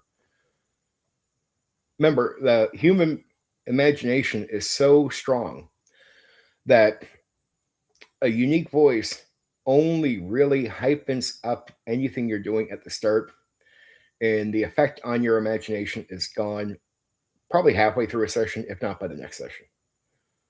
Now, the tone of that voice is still working on you. So it's not that the voice isn't working, but the effectiveness of the unique voice is not working the way the person might think or you think. And you'll know this by just going, okay, what if I'm only doing tone change? So if you're playing a softer character, you speak a little softer with your voice, like you just a little softer in tone, and you use words that would be appropriate to the softer speaking character. That will deeply work on the imagination because human imagination is fucking powerful. Right? It's fucking powerful. So the effects of somebody doing a unique voice usually doesn't heighten up that part of for you much at all. So halfway through a session, the guy doing a unique voice, you're not more immersed. You weren't more immersed from the get-go, but you're still not more immersed by a unique voice compared to somebody just changing tone. And how you know this is how strong your imagination is when you're taking in stuff like this. Right? Go read a book, you'll understand what I mean. Right? You have a deep, deep imagination. And so tone is perfect. And anybody, any amateur player or game master can adjust tone. Speak a little louder when they're talking for someone who's a little bit more outgoing.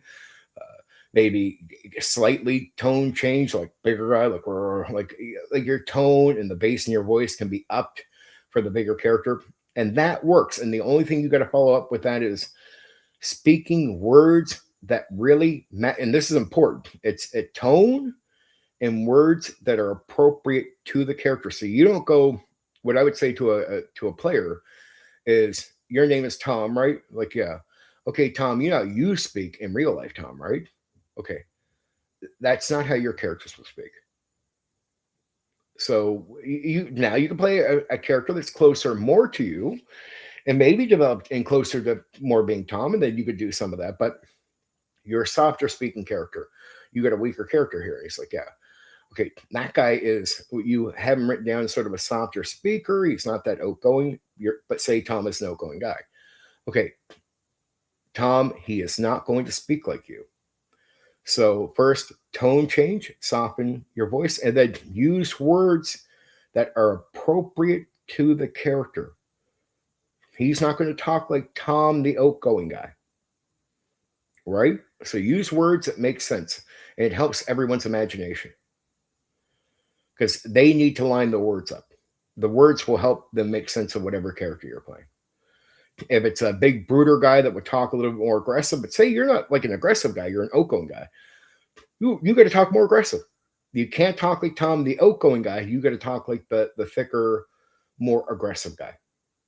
You got to use words that would express that. That's it. That's all you got to do, and you'll be doing just as good for a player's imagination as a guy doing a unique voice. Meaning, what it says is anybody can play the game and anybody can play at a high level if they want to put the effort in. So never think that a guy doing a unique voice is somehow performing better in a gaming session than you are. They're not. Let's 100% be clear. They are not. The game master who does unique voices, not better than the game master who does tone and the right words.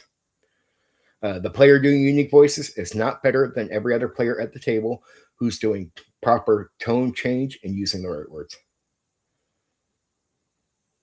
That's a fact, not a difference in opinion. And when I hear people, there's lots of people there that they'll just say something without knowing. They won't have the wisdom to explain this or even clarify. Like, I just went through the details of that for you. Explained the imagination, went through details. Actors agree with me. Yet I'll hear somebody out there that just does not want to believe what I said. It will say, well, I think voices, unique voices, make it more immersive. Can you explain it? No, I'm just going to talk with my ass and make that claim because I want to disagree with you. Well, dude, that's not how you disagree. That's not how you debate. That's not how you try to understand anything. Can you explain it? No, I'm just going to assume completely with no fucking wisdom behind my words at all. No explanation, no understanding. Okay, dude, I can explain myself and make a case for it. You can't explain shit about what you're saying. Good, okay. I see we're standing there. Some people in the hobby just don't want to agree with you sometimes. It's just life. But it's dishonest when you have this conversation. Very dishonest. Because to me, we're not in a sport. We should always be playing these games to have fun. But we do get into this competition where there's a lot of people out there that want to imply that they're going to be better this for stupid, silly, false reasons. And I'm like, no, you're actually not. So let's not even play the deceit. Let's not imply something that's not true. Doing a unique voice does not make you a better game master or better player. There's no harm in doing it. I don't belittle people or degrade people that do unique voices. I'm like, cool, if you could do them, do them.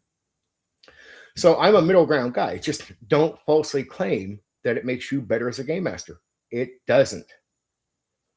And that's a lie to say it does. It's not a difference in opinion. It's a lie. Say you're a better player, not a difference in opinion. It's a lie. So I just call it a lie out. Right? It's like, look, it's cool that you can do unique voice. Nobody should degrade that or say, oh, blah, blah. No. But at the same time, don't falsely imply or even sit back and take praise you don't deserve. That's like my 5e experience. I wouldn't do that. Like, I'm someone who really likes to be real. Like, I'm confident that I have charisma and talent. So I remember after my first 5e session last year, because it went in the way the players wanted for 5e, they were like, man, you did a good job. I was like, no, fuck off with that right away. They're like, huh? I'm like, nope. I played middleman to that fucking book for the session. Right? The book ran the game. Here, praise the book. I don't want no false praise. Don't give it to me. I don't need a fake throne. I've never done that in my life. Everything I earn. Every bit of respect I get from people on YouTube or in life about gaming or anything I do, I earn from having the real thing. And if I just don't have it, I'm humble. Like, I never take a seat that is falsely given to me. And I ran the game exactly how 5e wanted and played middleman on that first session. So I was just like, nope, here, praise the fucking book, because the book ran the game for you, for me. Right? I was the middleman. I told you what the book told me to do, what it says. So don't. And they were surprised. They were surprised. They were shocked because most guys would take false praise. I won't. Absolutely no way. No way. I will not take praise. That has nothing to do with my talent or skill.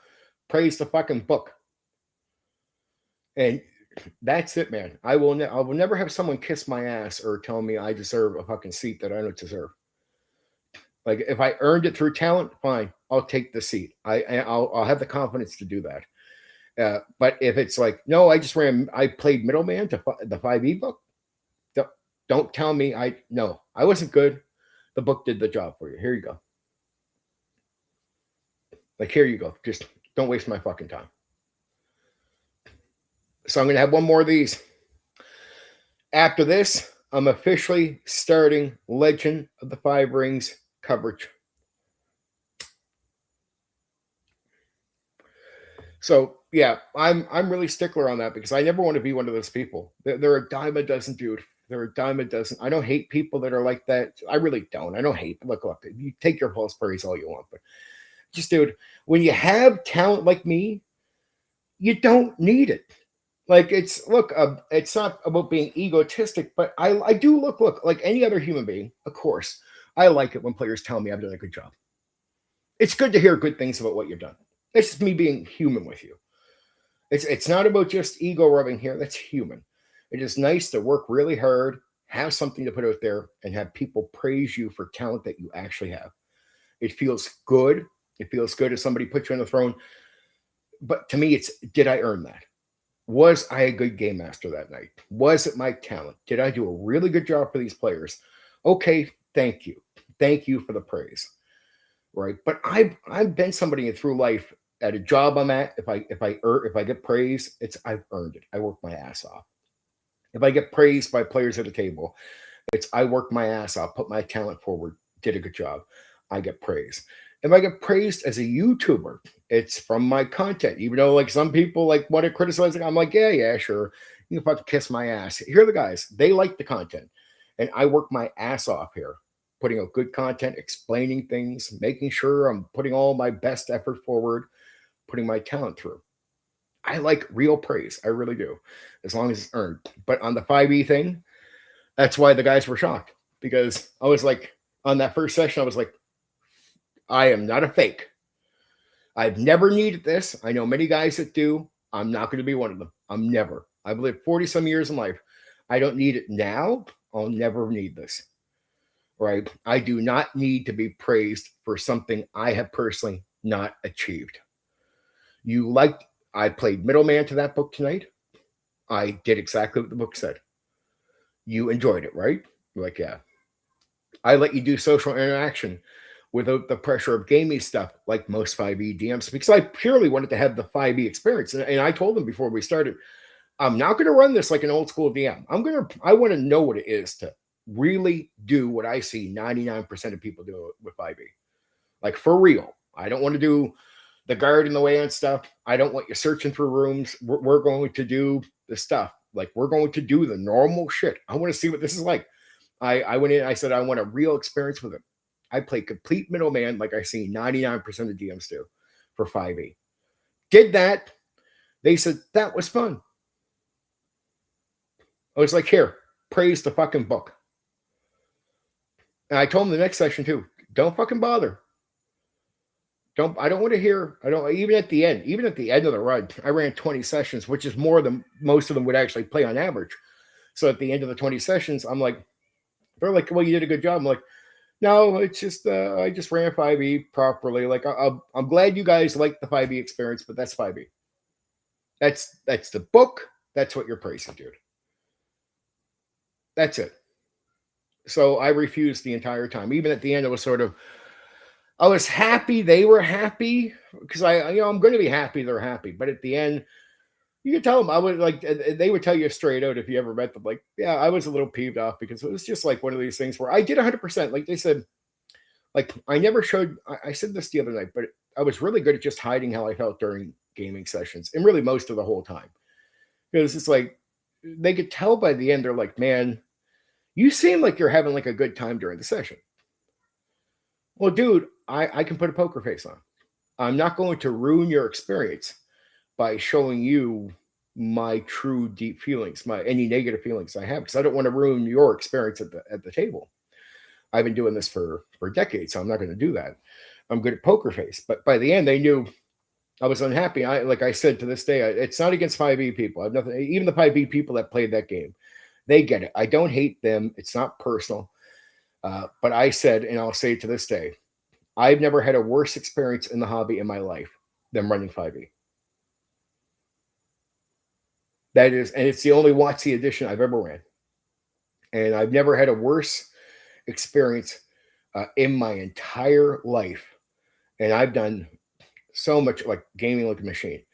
It is the worst gaming tabletop role-playing game experience I ever had in my entire life. They thought it was fun for me the entire time. It wasn't. Like I felt like a slave because I'm a creative. I like to, like, I want the rules to be generic and stay the fuck out of my way so I can put my effort in and the session will be great. I don't care if I'm running the Fate, the D&D, it's going to be fucking fantastic. And you're when you praise that game, it's going to be because I put the charisma forward, the talent forward, the creative forward. I made that thing work. I didn't need the book or the text to make the game great.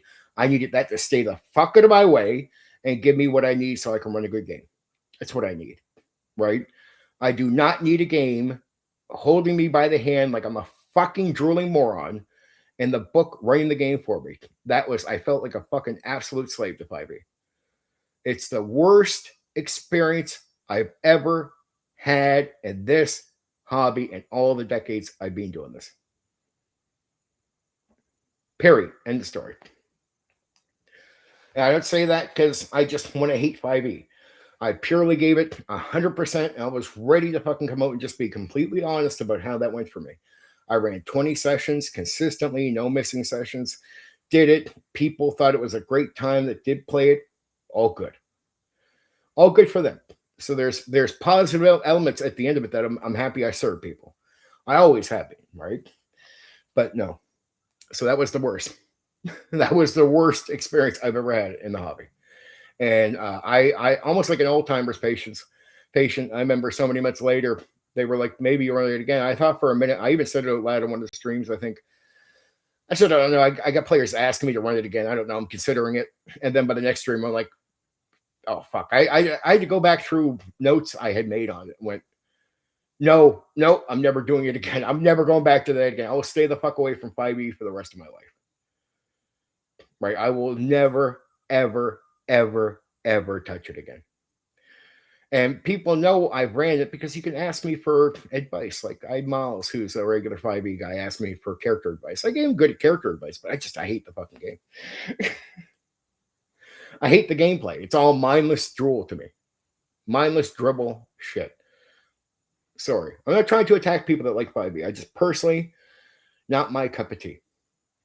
To me, these are mind games, and when I got to turn my mind off, when my thought process means nothing to the whole process, dude, I don't want to play roll the dice Monopoly with D&D.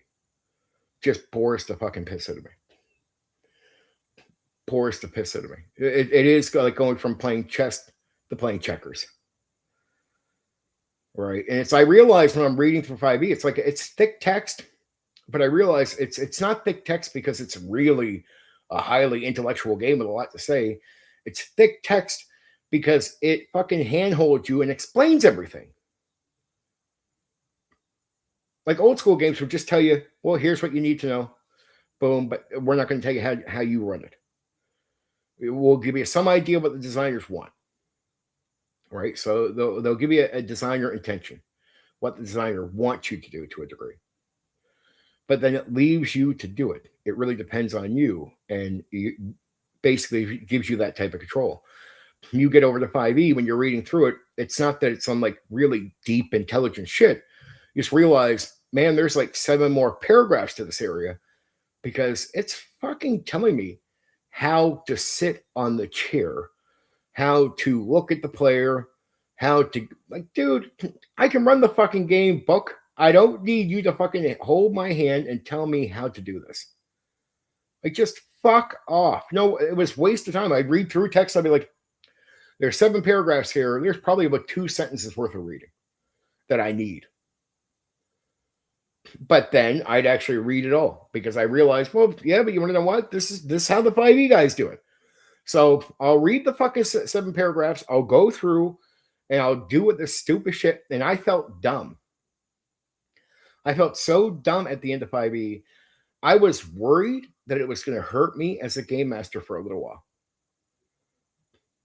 I said, I'm going to go back to 2nd edition right now, right away.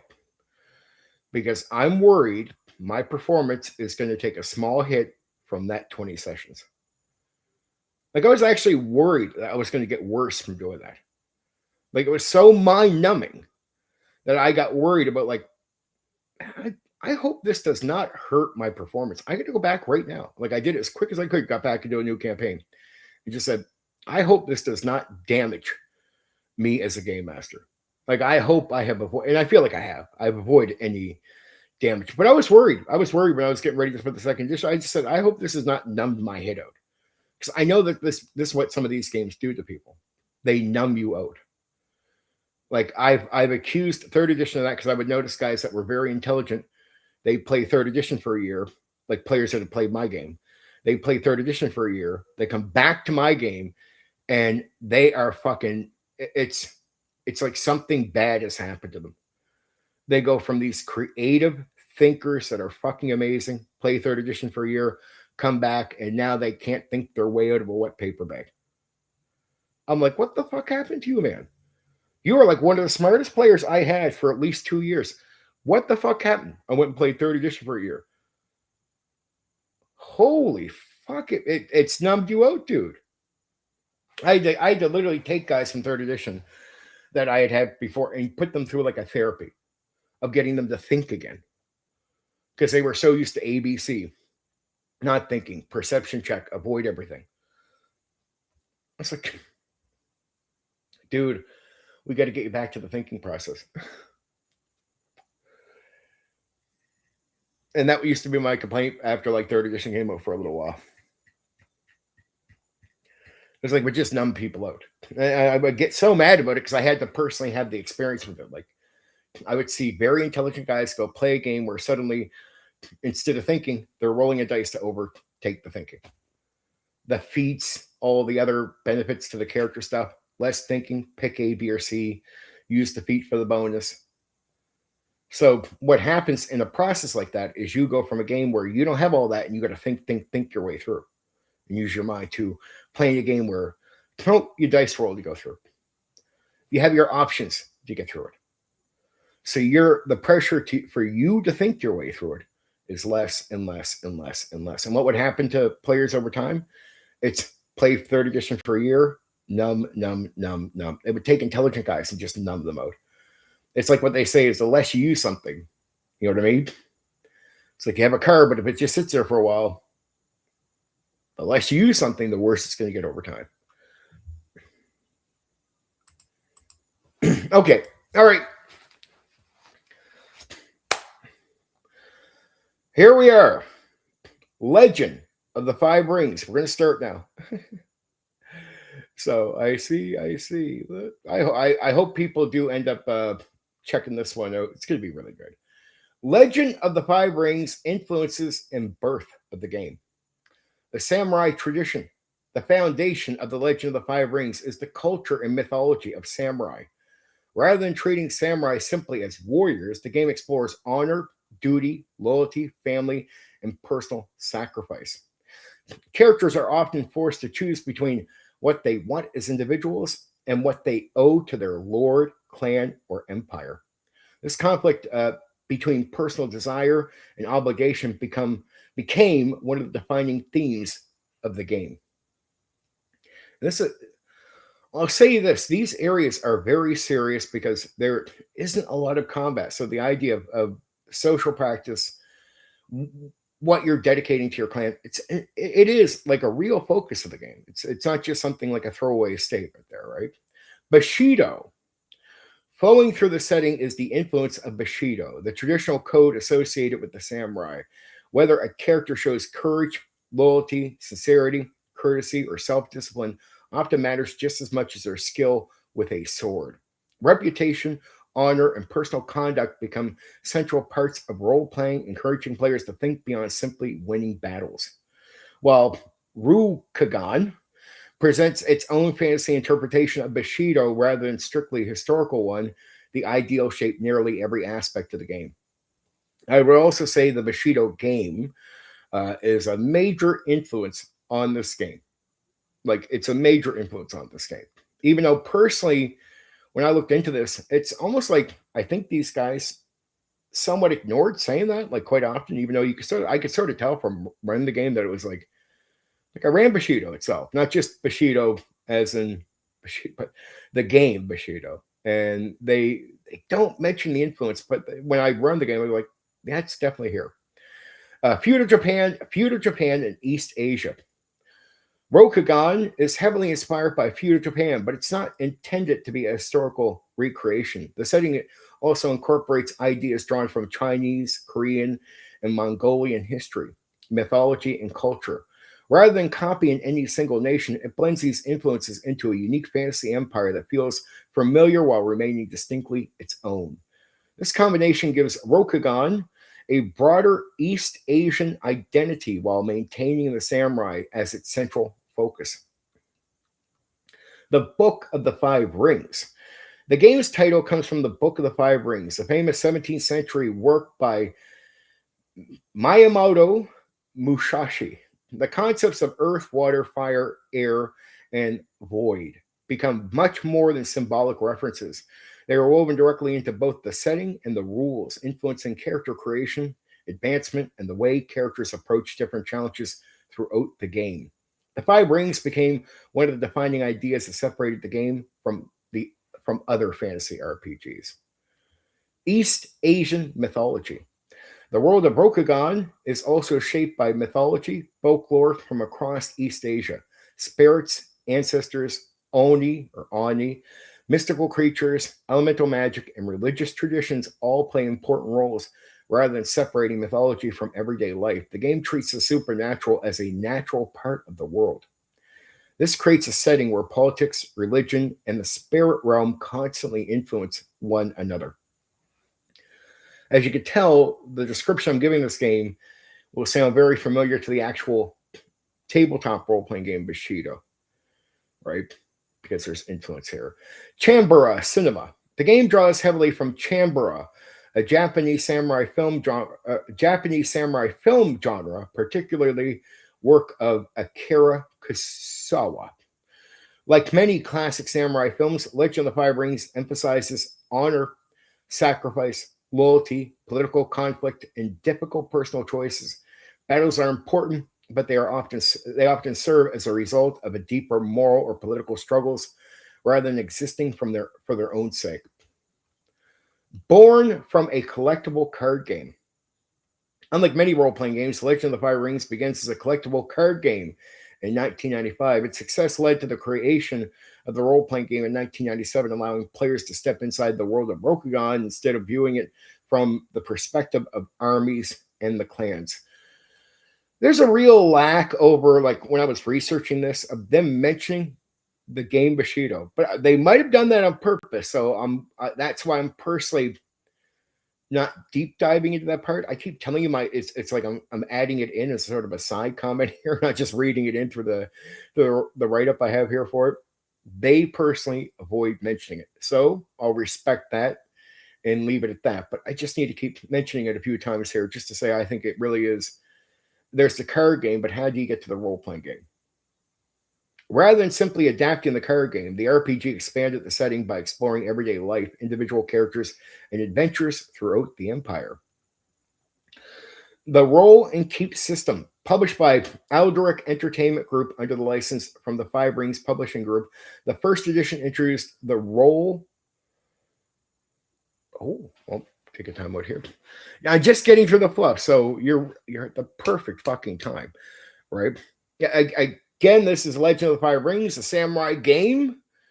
Even though I think it's inspired by Bushido, the game. It personally, the guys who created it never mentioned it. I mentioned it personally, but I've not really put it right into the text here. Good evening, Brett Lumper. Really is an English word for it. It doesn't need to review any content. I'll puzzle what I can through the game from what I hear on word or recap back. You should be fine with what I'm stating here. Like we're just at the start of the fluff. I'm just hitting some areas, but really the setting, how to run it in character creation will really, really give you the game, the stuff for the world. It's good. So the Roll and Keep system, published by Alderac Entertainment Group under the license from Five Rings Publishing Group. The first edition introduced the Roll and Keep system, developed by the game's design team. Using 10-sided dice, the mechanic asks players to roll a number of dice and keep only a portion of them, reflecting both natural ability and training. The system became one of the game's defining features and remained closely associated with Legends of the Five Rings for many years. Also, that you get the idea of exploding dice in this game. I don't know how soon exploding dice hit, but exploding dice in this game was you roll your 10 and you roll a 10 on a D10, you can keep rolling. Right, but exploding dice. I don't know if this is the first one to introduce that concept, but it's definitely an early take on exploding dice. A living world. One of the game's most distinctive ideas was the Rokugan Rokugan continued to evolve over time. Major tournaments for the collectible card game influenced the historical history of the setting. The outcome of the tournaments helped determine future storylines, political events, and even the destinies of important characters. This gave players an opportunity to influence the official setting in a way few role-playing games of the 1990s attempted. It's samurai. It's feudal Japan, East Asia, history, samurai focused, very leading into the sort of the social side of honor and all that with samurai. It's almost like imagine Bushido, but you're more focused more on samurai than just sort of a general list of characters more than most things. So it's a deep samurai focus on the game, right? Bushido itself as a concept is in the game, but Bushido the game itself is not mentioned often by the people that made the game. There is mentions, but they so leave it out that I've just decided to just go with what they really drill on, right? And they did have a card game. They had a unique way of using the card game. They never dropped the card game. So this came out in 97. The card game came out in 95, and they kept pushing it. And the way they used the card, they came up with this concept with the card game, which was we'll have people keep playing it, and through the way people playing it, through the way that the card game is designed, it will start help detailing out the world, like it's a living world. Like these changes will come through the play of the card game. So why this all matters. Legend of the Five Rings arrived at a time when most fantasy role-playing games focused on treasure, monsters, and heroic exploration. It offered something different, a world where reputation could matter as much as swordsmanship, political decisions could be as dangerous as battle, and personal honor could become a character's greatest strength or greatest weakness. Yeah, it's if you really drill on the samurai for Bushido, you could pretty much play this to a degree. Like, there is differences. I don't want to say there's not. Right? It doesn't have the exact same rules. Let's be real. But as far as it's going after feudal Japan, like a lot of the socializing, the honor system, and all that, it's just stuff that you know is from real life, but it's so well played into Bushido that you can't help but see it here and go, you really can't do it different. You sort of got to do it similar to Bushido. So that's why I said, are they avoiding the comparison? Or is it just, hey, look, we don't really care about the game Bushido, but we're doing similar things because we're using these concepts from the real world. Maybe that's it, dude. It's a combination of samurai drama, and we had the samurai drama in Bushido, but sometimes you could even face that as those side characters. It's a combination of samurai drama, East Asian mythology, political intrigue, and roll and keep system helped establish it as one of the defining RPGs of the late 1990s. Exploding dice, the D10s, really important stuff.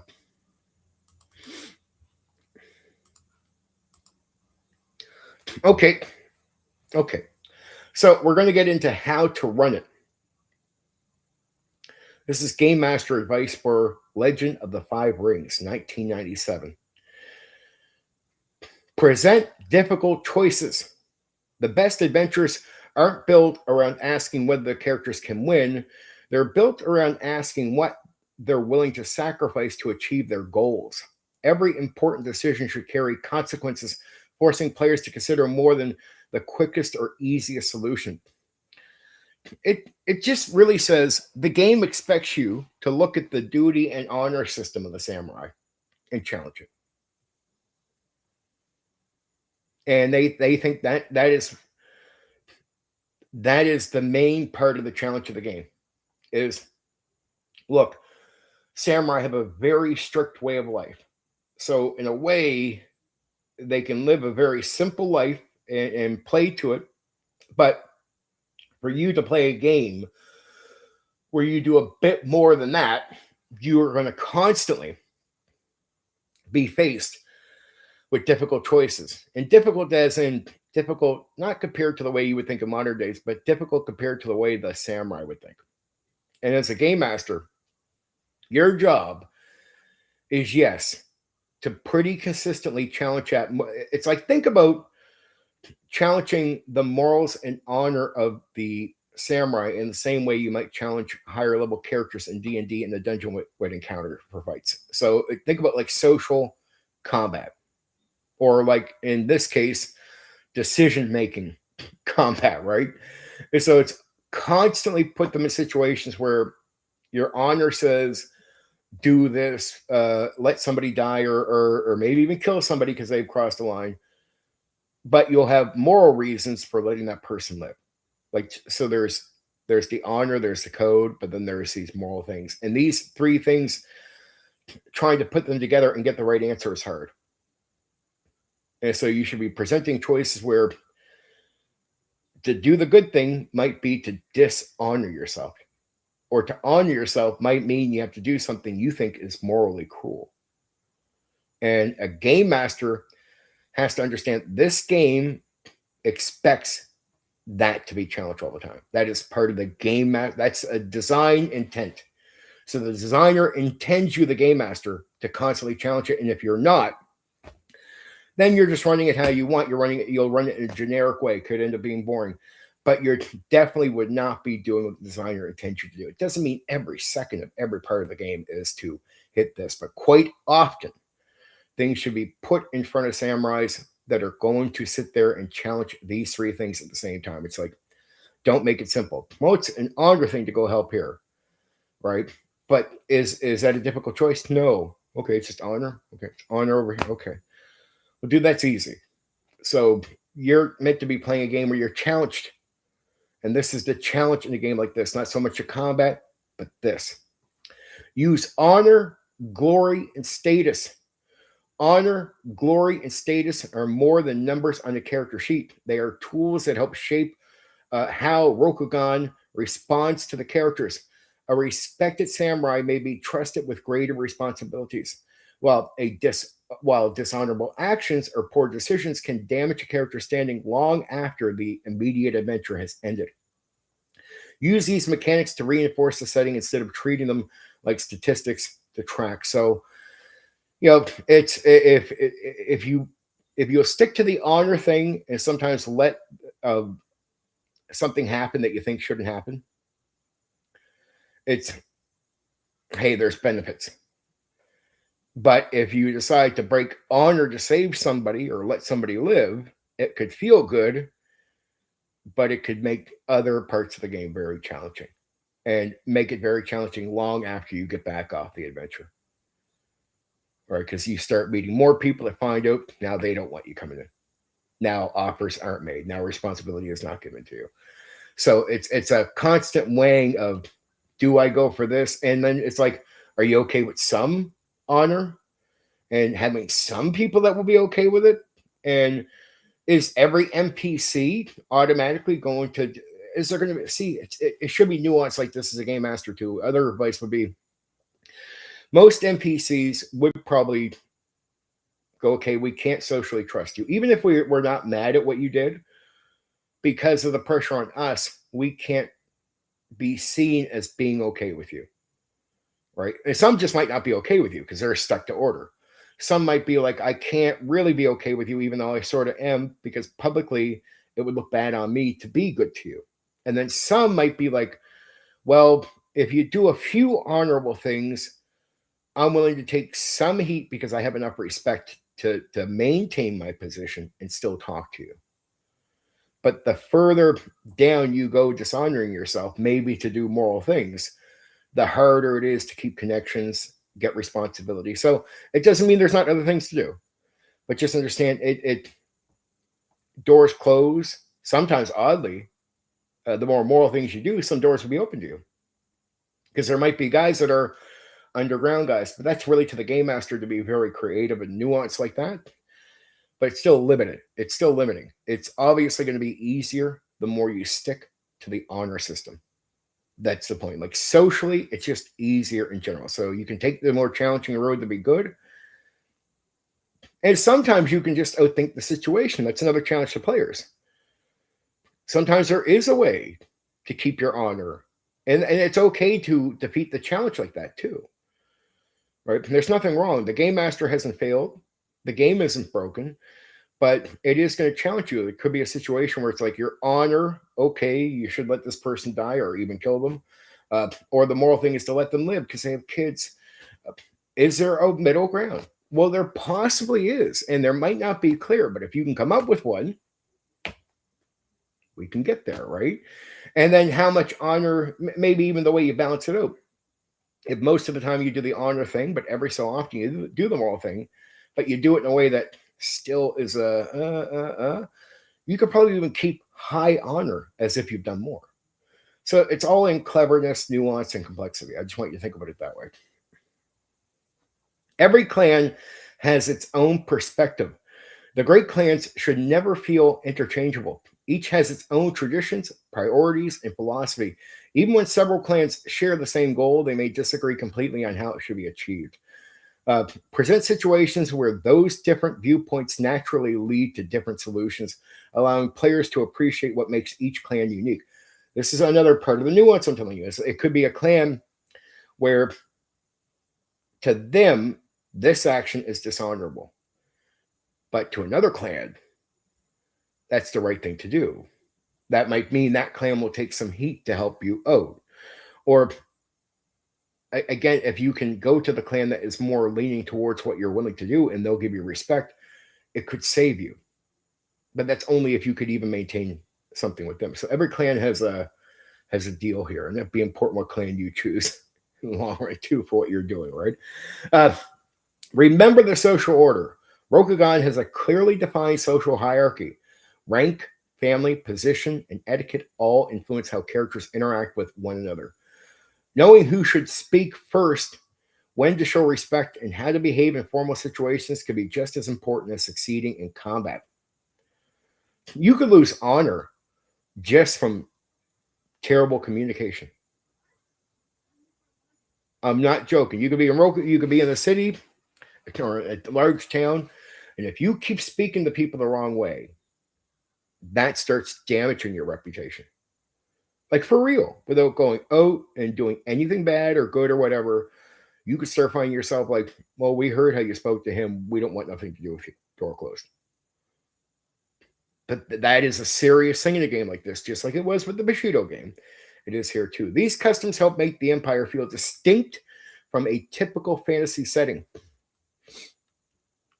So in a game like this, the socializing aspect of talking in character and dealing with NPCs is not just a small part of the game. It's a major, major element of the game.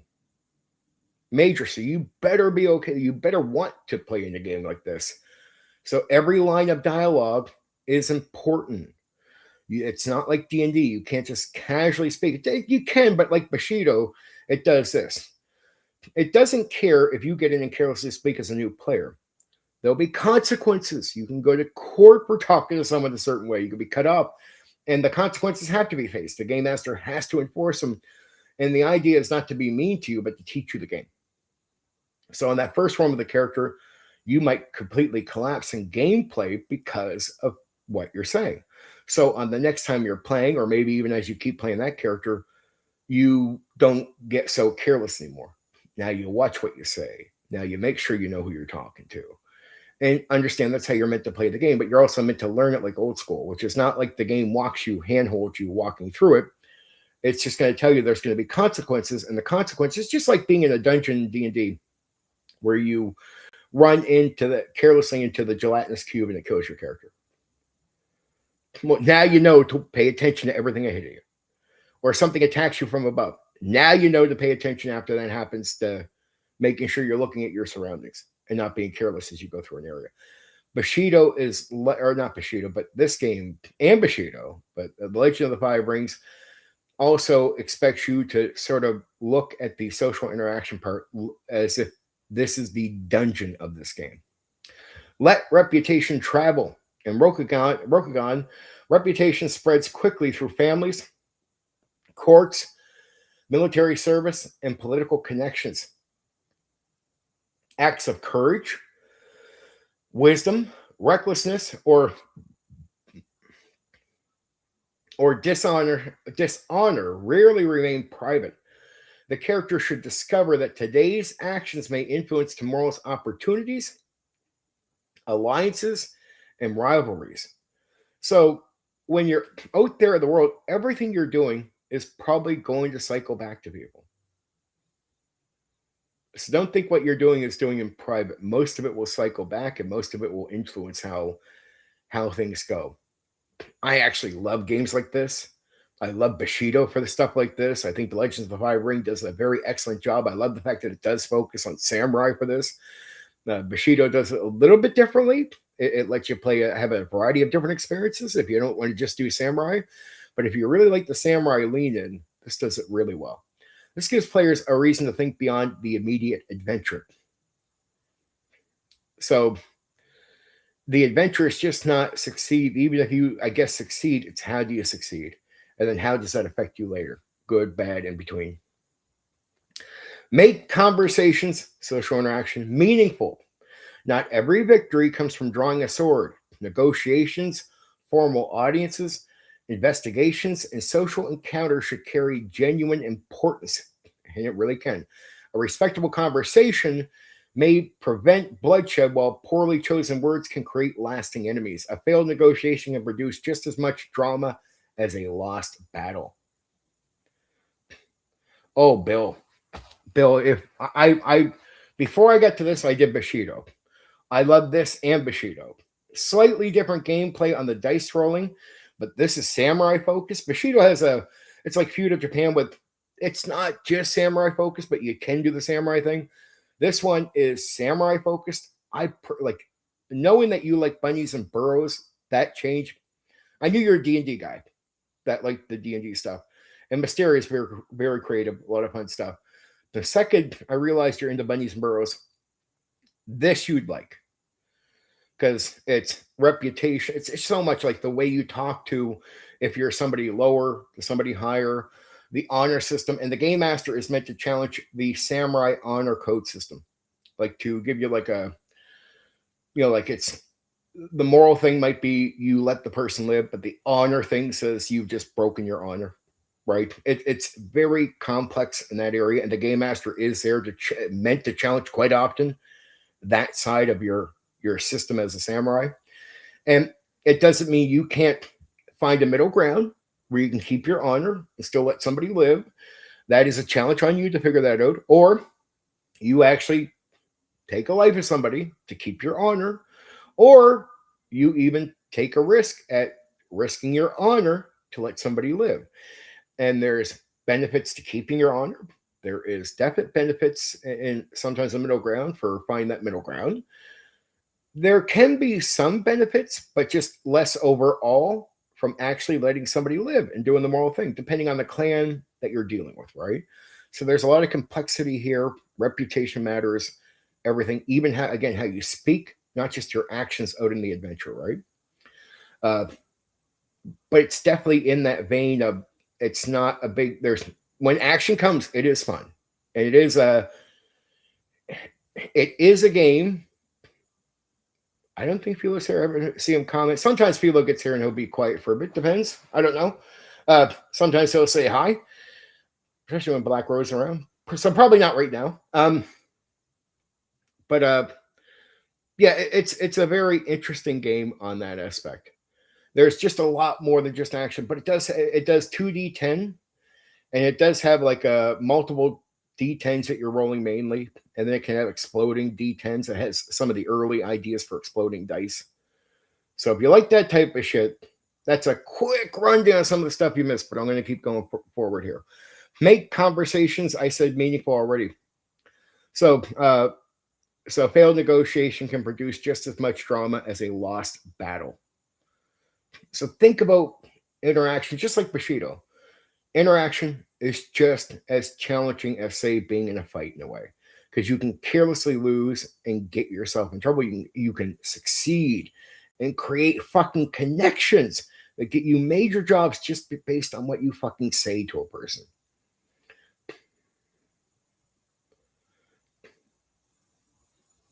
There you go. They're Norway brothers. Let combat feel significant. Violence carries weight in Legend of the Five Rings. Whether it's a duel, and the duel is a very unique thing in this one, between samurai or a larger battle, combat should feel like an important event rather than a routine encounter. So this is focused a bit on storytelling. This is a game that actually does care about storytelling, just like Bushido. Right. So this is where story will matter. Storytelling does matter here. This is a game that really does focus on that for real. So when in storytelling games like this, or in Pendragon or anything, you're not going to go into combat like it's a video game or like it's a dungeon crawl in D&D. Everything is towards story. So a bunch of combat, like Dungeons and Dragons, you got the number of encounters you're going through the dungeon. That's not good for a story. You only want to bring in encounters or violence when it's good for the story, if you're storytelling, if the intent is to storytell. This game is about storytelling. So the combat can be really cool and dangerous, but again, you're only going to bring combat in, or at least that's the intent, when it's good for the storytelling. Right? Every fight has potential to change relationships, reputation, and future opportunities. When swords are drawn, the player should understand that something important is at stake.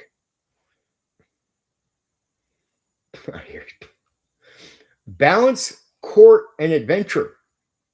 A memorable campaign usually alternates between different styles of play. One adventure may center on diplomacy, another on investigation, while the next involves travel, warfare, or protecting a village. Changing the pace keeps a campaign engaging and gives different characters opportunities to excel. Let duty create drama. The strongest stories often come from competing responsibilities rather than obvious right and wrong answers. A samurai may have to choose between loyalty and a lord, devotion to family. So a samurai may have to choose between loyalty to a lord, devotion to family, friendship, personal beliefs, or the greater good of the empire. Those difficult decisions often become the moments players remember most. So that's what I mean about challenging what their honor system is. If they're loyal to a lord, well, good. Well, what if that means? What if it would be opposed to the Lord if you don't take your brother's life for committing a crime?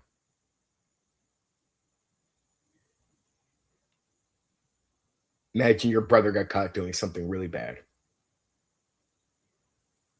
but you have a good relationship with your brother. Actually, you know your father has a deep relationship with your brother, even more than you.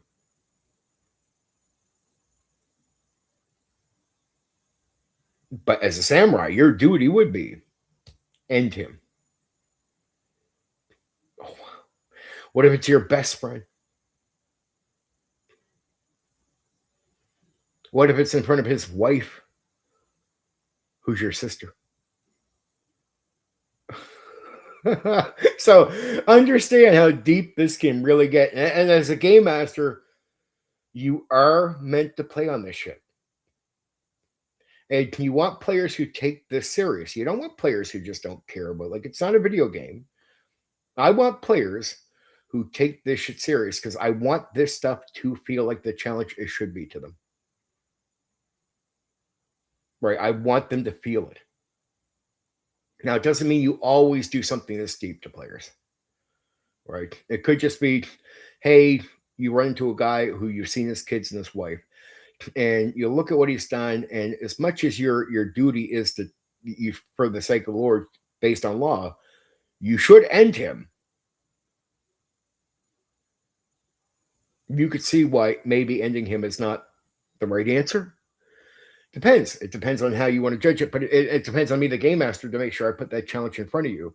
So it's finding different ways. You don't always get to go to the extreme, but it can be something you play on as a game master. And your job as a game master is to consistently, outside, especially outside, like on the like socializing in the town is very important, deep to your reputation, all that. That's one game.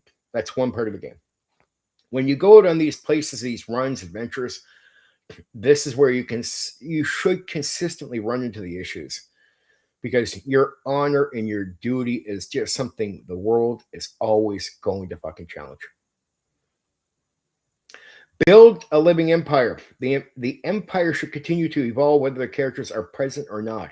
Political alliances shift, war begins and ends, families rise in influence, and new conflicts merge across Rokugan. The players may not always change history, but they should always feel the history is unfolding around them. A world that continues to move gives every adventure a greater sense of importance.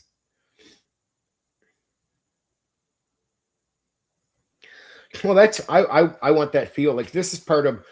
I would combine it with atmosphere adding, like the rain stuff we've talked about before, keeping you guys in flow, getting you to focus on this, not phones, not outside the game. So combine getting you to feel the world through little tiny elements like that, make it real, relatable stuff. Basic explanations, don't overkill on your imagination. Let your imagination run with the basic information. So it's the rain stuff, the heat, all that type of. So get you into the world, get you into the flow, and then let you really dive into this side of the game, right? And to me, it's not stage play, but it is an extreme bringing in of the element of some of that stuff into what you're doing in the game. But that's storytelling. We're intently doing that, but it's not like D&D. Okay, so I did the fluff and did the how to run the game. I'm going to have one of these. I'm going to go into character creation and then setting. And then we'll look at some of the leftover rules that I haven't covered yet. And that will be it.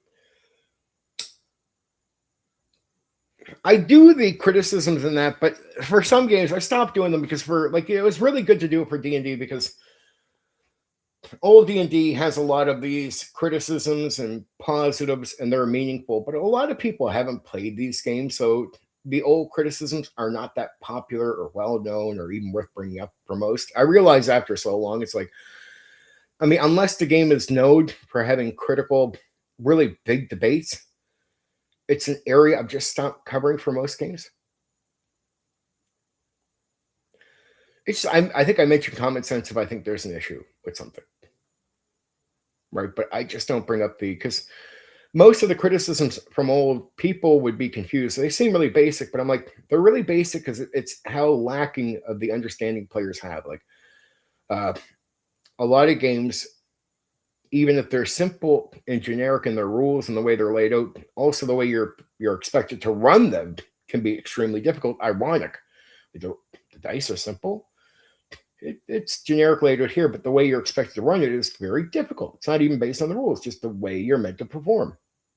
You would hear a lot of players go, well, that game is too hard on game masters, where again, I always understood that there was a whole section of the hobby, a small section of hobbyists, that would never make these complaints about these games or say game master it was too hard on game masters, because to hobbyists it was like, well, no, we're capable. We're actually okay with the game designer expecting us to do this because we want to. And the game master or the game designer is making the game. Ironically, I hate to say to the majority of the time, the game designer doesn't know much about you guys, and he's making the game for us, not for you. So Cyberpunk especially is a great example of that. Cyberpunk is made for the hobbyist, not for the majority. That's plain out true, right? And you'll hear criticism from the majority. That's too hard on the game master. To the hobbyist, no, it's not. We can handle that. We expect that.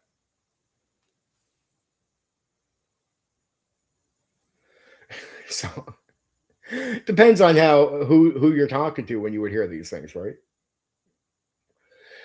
But to keep pointing that out because it's such a similar complaint from game to game that I noticed the criticisms then become generic. But it's true that they're happening for each game and they are similar, but that just sounds boring to my regular viewers. Like, okay, you guys have heard this, you've heard this, you've heard this. The one thing about the rabbit when I opened up with Black Rose that would you find funny, you notice how I always say in a lot of games inside of D&D, because a lot of games compare themselves to D&D, or designers do. A lot of games, and I've said this generically a few times, but it's just I can't not say it. I have to say it with certain games.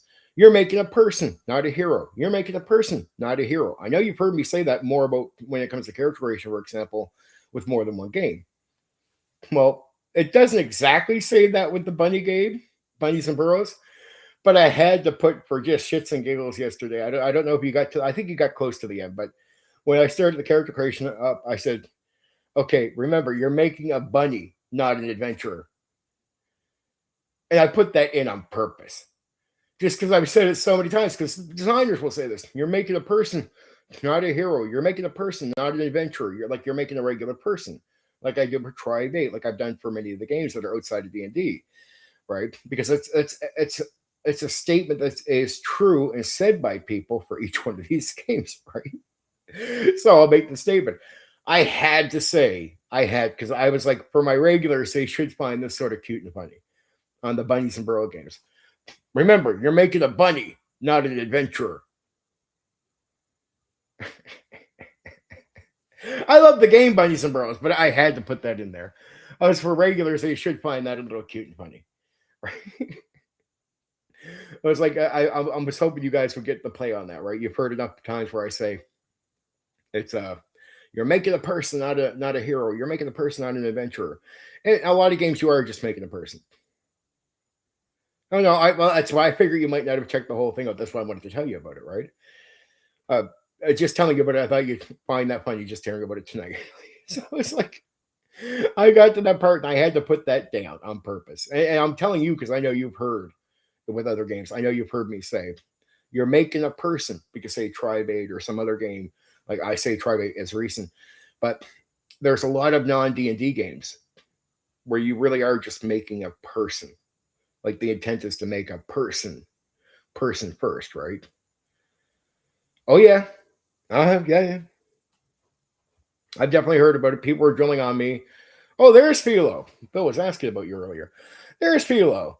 But yeah, Most Guard I've heard about. A lot of people are mentioning the Most Guard thing to me, covering the bunnies and burrows. I don't know a lot about Most Guard. Just being real. I know the bunnies and burrows game. I do plan on trying Most Guard. I do want to try it because I do like bunnies and burrows. I want to read it first just to see if it's something I want to do. I just did the fluff and how to run it Philo. It's good. I love this game. I love Legend of the Five Rings. It's about samurais in feudal Japan. If you've heard my Bushido one Philo, which I think you have, this is Bushido with some different rules.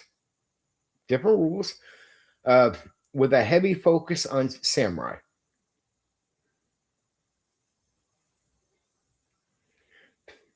You just saved me, but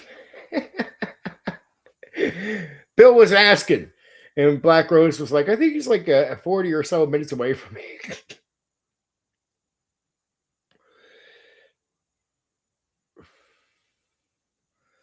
But this game is good, Philo. You should check out the fluff and the how to run it. The how to run it is really good advice. But the game is awesome. The game is awesome. And it's definitely not in the action zone, it's good, but it's in the challenging part. As a game master, here's one of the main things you got to do as a game master. It's a constant challenging of the honor code versus like the moral system. So you can do it vaguely, where you could be just like you meet a guy who you see his wife and his kids, and you could sit there and have to, like, based on the code says you got to kill him for breaking the law. But in the moral, you wonder how bad what he did. Was it really that bad? But your lore expects you to be killing people for this law broken. But you've seen his kids. Well, that could be one challenge, but you can go deeper as a game master, and on almost every adventure outside of the city or town you're in, you should be encountering these challenges to your code system. It could be more personal. It could be that you're meeting a guy who is married to your sister, and you got to kill him in front of his kids, which are then related to you. But now you can overcome in both situations. It's a challenge on you as a player to maybe find a middle ground if you can. And then all your actions outside of the town or city will go back to the town or city. Like most will make it back. Did you break honor? Did you find a middle ground? I hope you did. Hope you're a fucking clever player. Did you take the moral road? If you do the code of honor thing, that can get you a lot of connections. Makes the game a lot easier in the town area. If you do the down the middle thing, oh, hey, some guys might find it weird that you're not enforcing things and maybe a little unhappy with the way you're doing it, but they're okay with you, but they're not going to give you advantages. Some other guys might. They actually might see that as the best way to do it and give you more advantages. There's meant to be complexity and nuance here. Then you could actually do the moral thing, which might get you cut off from a lot of people, maybe even dishonor you. Maybe even get you let go by the Lord or people very upset with you. But then still have, oddly, some people that will appreciate that you've let somebody live. Like that was the right thing to do. And it's a very complex game in that area. And social interaction is a major, major, major focus of the game. It is a bit storytelling. So it actually cares about how you speak. It's like Bushido that way. You got also in the town, you got to watch how you speak to certain people, depend on your rank and your reputation where you're at. You talk to this guy in the wrong way, you could make an enemy for life. Talk to him in the right way, it could open doors for you. Right? Or you could just keep neutral ground with that guy. So it's meant to be very complex. There is combat. It's a game that uses 2d10s. And it even has some of the early exploding dice ideas. So if you roll a 10, you roll again, right? So it's very simple in that area. But it's very complex in the area of character development, but mainly your reputation and the honor system and the moral system. And the game master is meant to constantly challenge you in the city or town with the NPCs you'll interact with and how you interact with them. And then constantly, when you go to adventures, you need to be running into these things that will, because your honor system is going to be very strict. So you should actually be encountering a lot of situations where it's like, do I just off the guy? Now, you could just off guys. You could just not care. And that's actually okay. But you got to be okay with the consequences too. Like of anything you do. Right? It's, again, it can be very complex. You go out and you take this guy's life because that's the honorable thing to do. But you go back to the town and that guy was related to one of the other clan members from another clan. And now he needs to duel you. And dueling is a big part of the game too. You can be challenged in duels. I love the game. It is a social war. Like interaction is as interesting as combat is. And I think we talked about, if you might have been around with the Bushido thing, but if you can get into that side of the game, it is sort of simulating the reality of the past in that way. So it has a very complex way. And just like Rollmaster, here's an interesting thing, Philo.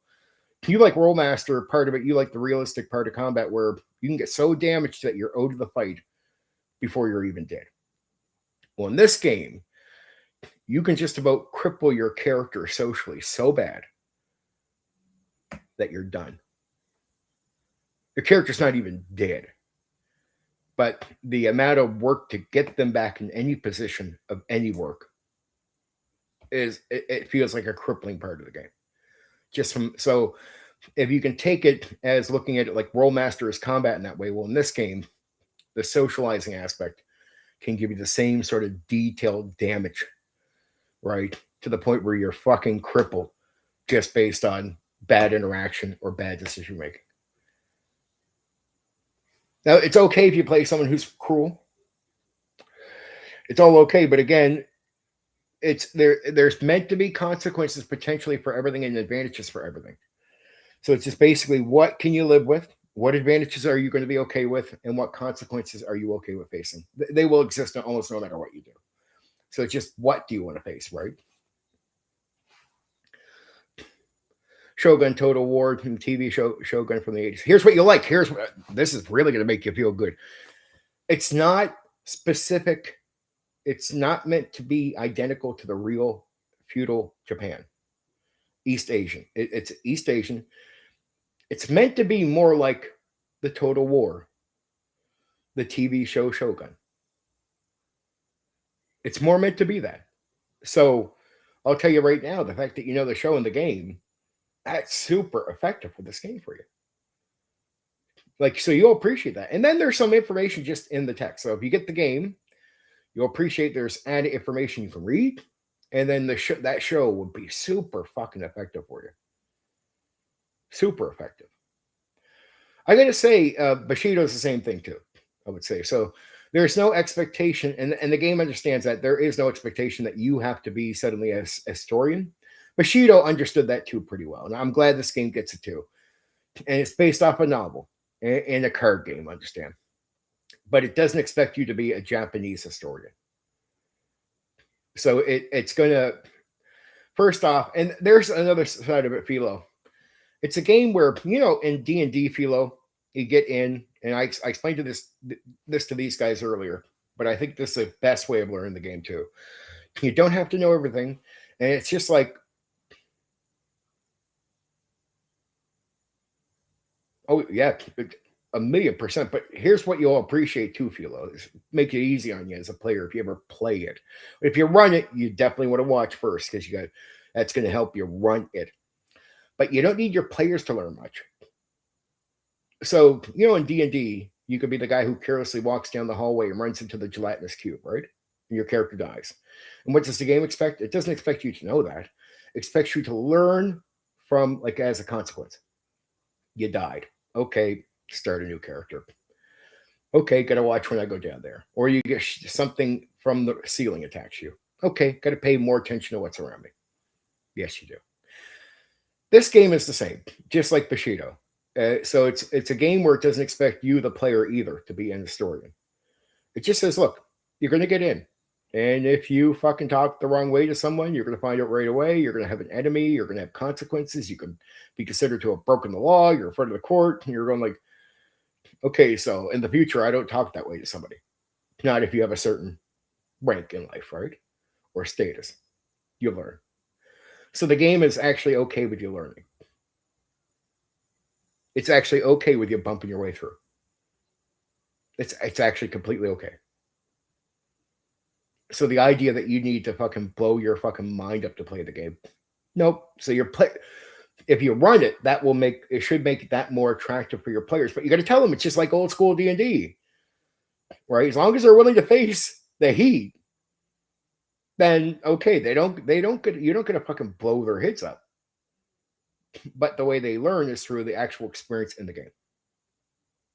So that's where I would say, yeah, very important.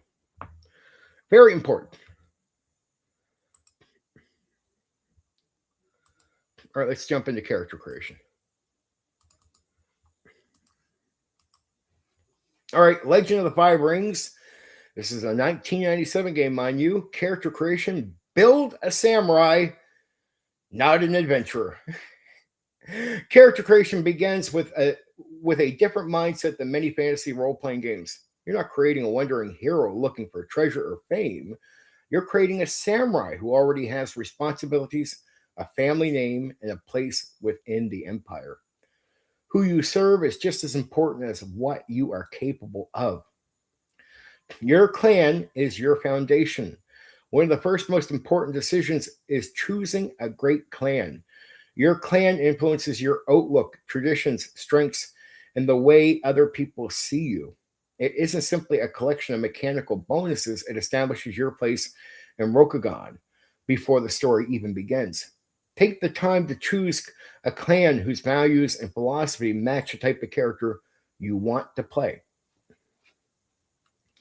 Now, I've already given advice for a game master should.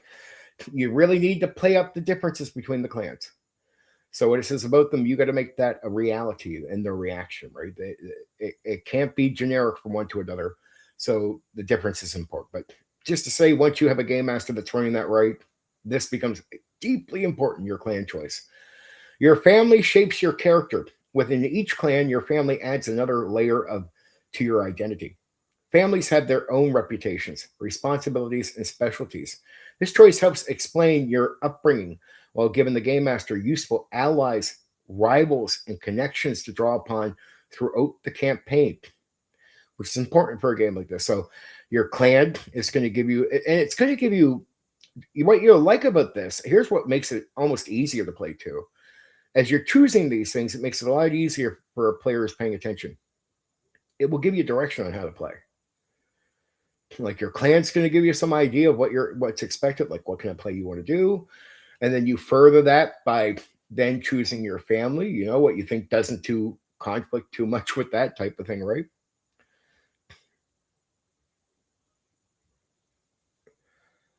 Because there wasn't a good English word for that. Cinnamon and sugar. I have to look up that later, but I imagine it's really good. Your school defines your training. Your school is one of the most important mechanical decisions you'll make. It represents the philosophy, discipline, and training your character has received while determining your starting techniques and many of your strengths. Two samurai from the same clan may approach the same problem in completely different ways because they study in different schools. Your school helps define both how you act and how you expect to act. So basically, the schools can give you different ideas, which both could still be considered fulfilling what the clan wants, but in different ways. So there's more than one way, obviously, to do what a clan wants you to do. And the school is going to give you a variety. Depends on what you choose and what another player, even if you both choose the same clan, you can both have or answer the question or take care of a situation in different ways. And that might even be very helpful, right? Depends. The five rings, the five rings build your character. The five rings are one of the game's defining features: earth, water, fire, air, and the void. Influences both the mechanics and the way your character develops throughout the campaign. The four elemental rings are each built from two underlying traits, creating a close relationship between your natural abilities and your overall growth. Understanding how the rings and traits work together is one of the keys to building an effective character. Now, I'll get to the void soon, and we'll go into more details as we go forward. Don't ignore void. New players often focus on the four elemental rings. Void is different. It has an important role mechanically and thematically throughout the game, making it well worth understanding from the beginning instead of treating it like just another statistic. This is from the spiritual, sort of magical side of the game.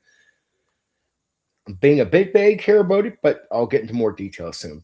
Skills reflect your training. Skills build upon your foundation created by your clan, school, and rings. Instead of trying to prepare for every possible situation, think about the role your character is expected to perform within Rokugan.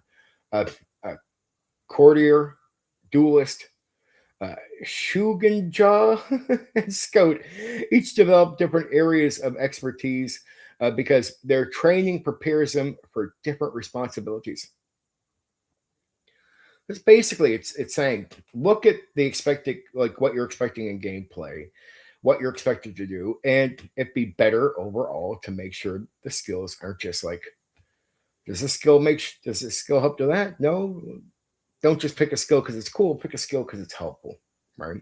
You're already going to have enough issues. Advantages and disadvantages add personality. Advantages and disadvantages allow you to personalize your samurai beyond attributes and combat ability. They can represent natural talents, personal flaws, and relationships, or unique life experiences that make your character stand apart from others with similar training. They also provide the game master with opportunities to introduce personal storylines and meaningful challenges throughout the campaign.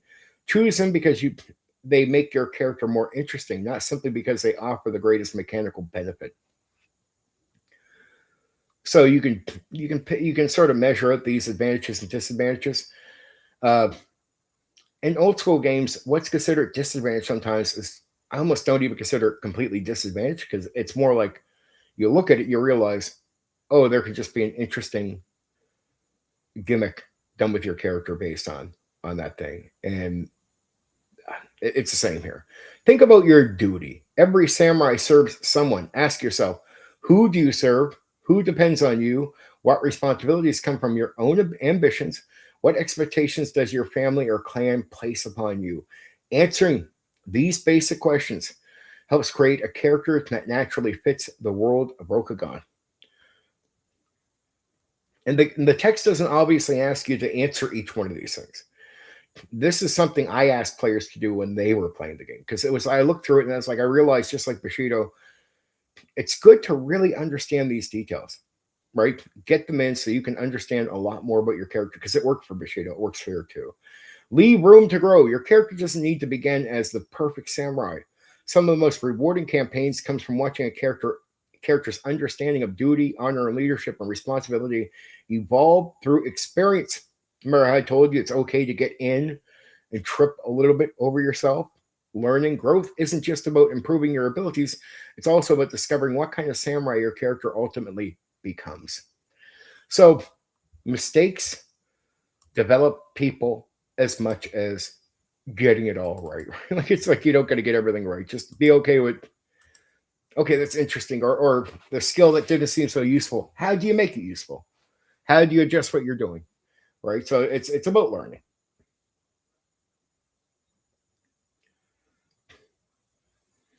It's okay. That one's okay. That one's okay.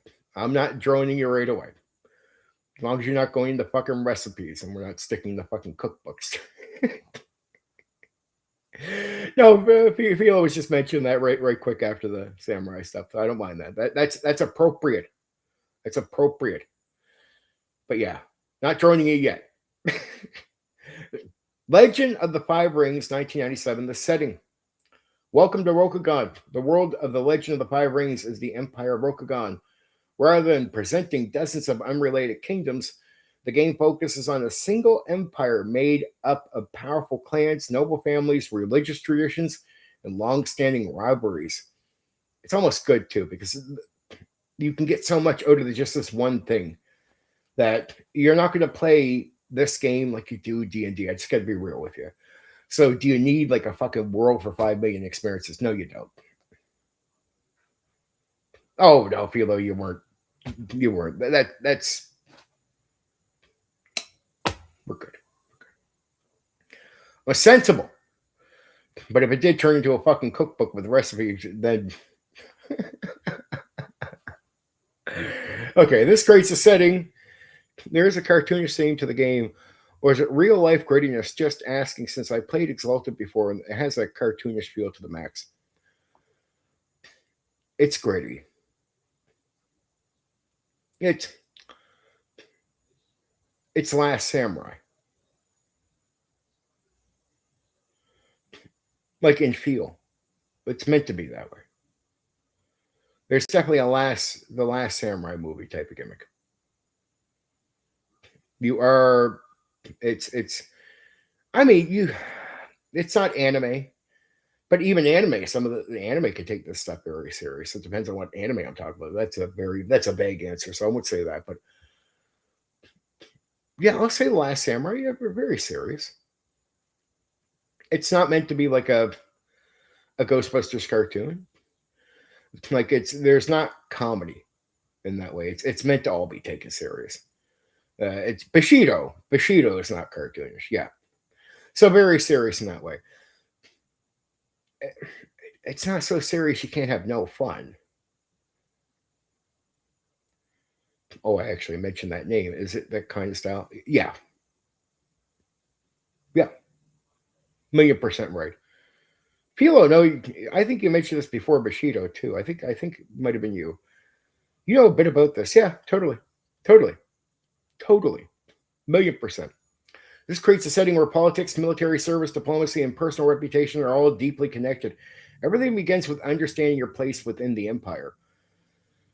Yeah, there's no hint of it meaning to be a bit cartoony. I remember what I told you about the dark part about you could meet your sister is married to somebody who's broken the law, He's like your brother-in-law, but you got to kill him, or it's even your brother and your father's really connected, and you got to kill him because he's broken the law, and your duty is to take the life of somebody who's done that, for your lord, and you got to decide that. The challenging the honor system is really what really takes you into the deep dark part, and that's why that's one of the first things they drill on you as a game master for the game, right? Yep, exactly. That's why there's so much similarity between the two that I knew that, but it's yeah, that's why the game really drills on you to challenge characters with the deep moral stuff, right? It's like, hey, do you kill the guy who has the kids you just met with the wife? Who, man, is it really bad what he did? But the law says, like your Lord says, your duty is to take his life, right? So, can you find a middle ground? That's actually the game doesn't force all black white. So a clever player with their skills, knowledge, and all these type of things, and what they've learned, their own wisdom from playing the game. I always hope a clever player is going to find a gray area if they want to. And I don't think there's anything wrong with a game where actually the player plays a strict samurai, kills, does the duty. Some might even not be able to find a gray area and decide moral first. But then they got to understand there's for each one there is it's like there's a lot of connections for your duty. That's a lot. That's a lot easier to get connections. It doesn't mean you won't make some people upset. It doesn't mean that there can't be other nuanced, complex reasons why people might be upset. You take the life of that guy, or you let that guy live. Okay, a lot of people are mad at you because that's dishonorable. But maybe you let that guy's brother live, or maybe there's other decent sort of lower underground people that will take you in, right? Will help you out, try to help you get over things. The gray area, well, look, man,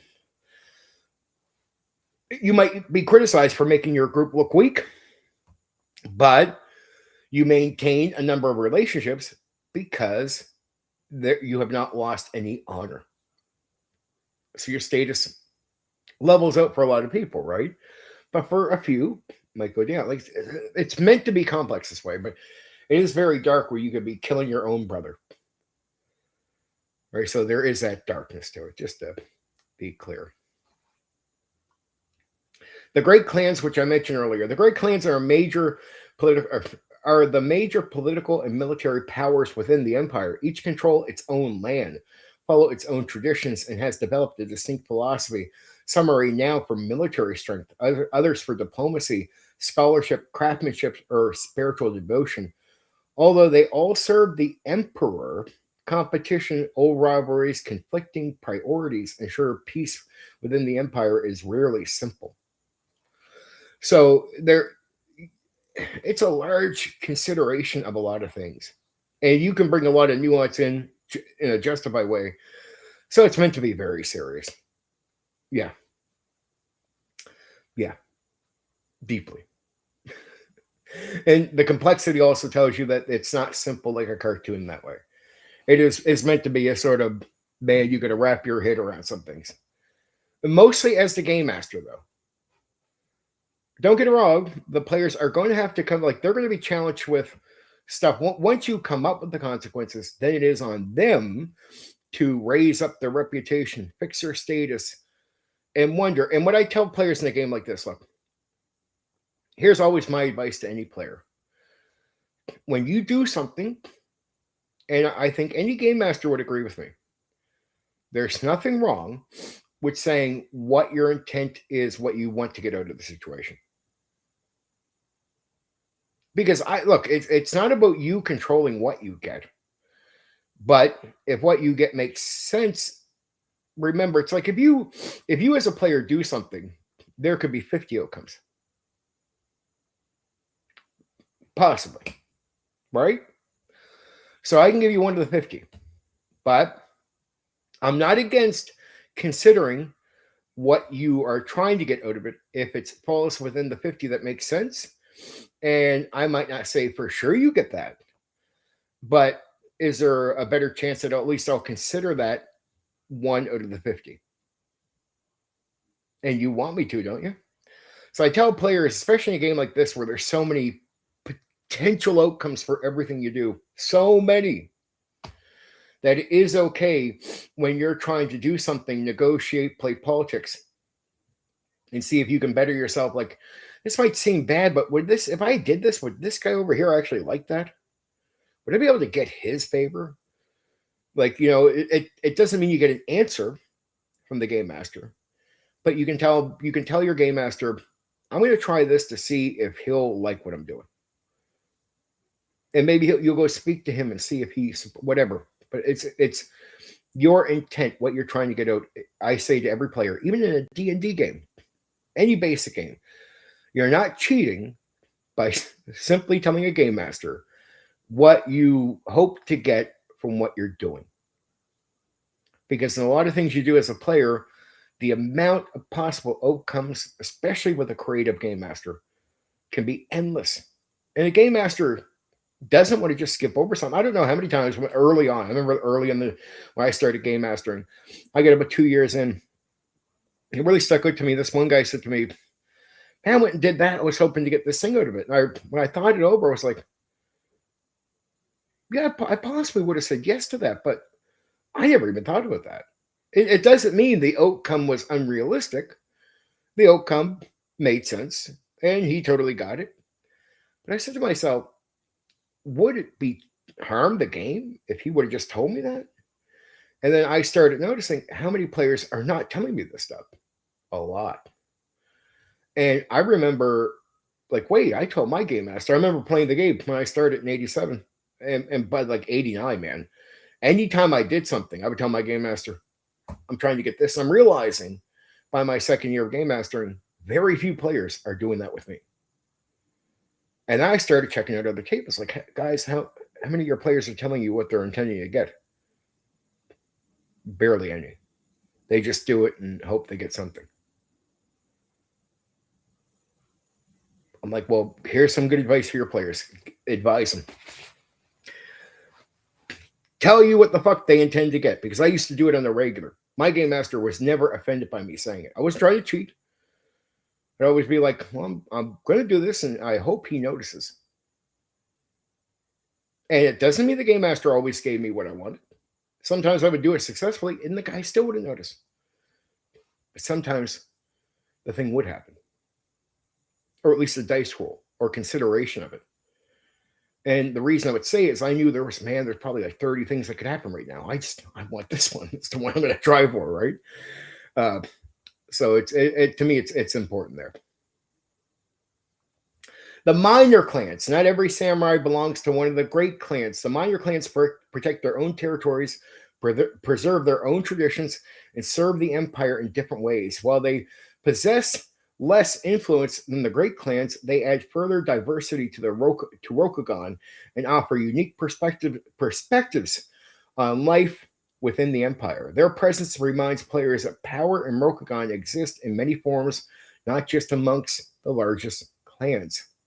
The Emperor and the Emerald Empire. Above the great clan stands the Emperor. The imperial throne provides unity for the empire, while the imperial families help maintain order across Rokugan. Loyalty to the Emperor is expected, even when disagreements arise between clans. This clear chain of authority gives the setting a strong sense of structure and purpose. A society built on order. Rokugan is a highly structured society where every individual has a place, rank, family, profession, and social standing. Standing influence every day in everyday life. Proper etiquette, respectful behavior, and understanding one's responsibilities are essential for navigating both courtly life and military service. While the game focuses primarily on samurai, peasants, artisans, monks, merchants, and many others are all play important roles in keeping the empire functioning. The difference with this game and Bushido is this game in Bushido, you can sort of focus on the samurai, in this game, you only focus on the samurai. In Bushido, you can actually focus on being a peasant, artisan, monk, merchant. You can take up all the other roles they're talking about here. And this one just specialized on the samurai. Not there's anything wrong with that. And this game is actually really good. Just to mind you, right? The spirit world. It might even be considered slightly better on combat for this than Bushido, but Bushido is still fucking beautiful. The spirit world. The supernatural is a natural part of everyday life in Rokugan. The kami, ancestors, fortunes, and other spiritual beings influence the world alongside mortal affairs. Priest and Shugenja serve as intermediaries between these worlds, reminding everyone that the spiritual and physical realms are closely connected. The setting also includes several spirit realms, reinforcing the idea that supernatural is woven into the fabric of the world rather than appearing only during magical encounters. The Shadowlands. Remember, we're on setting.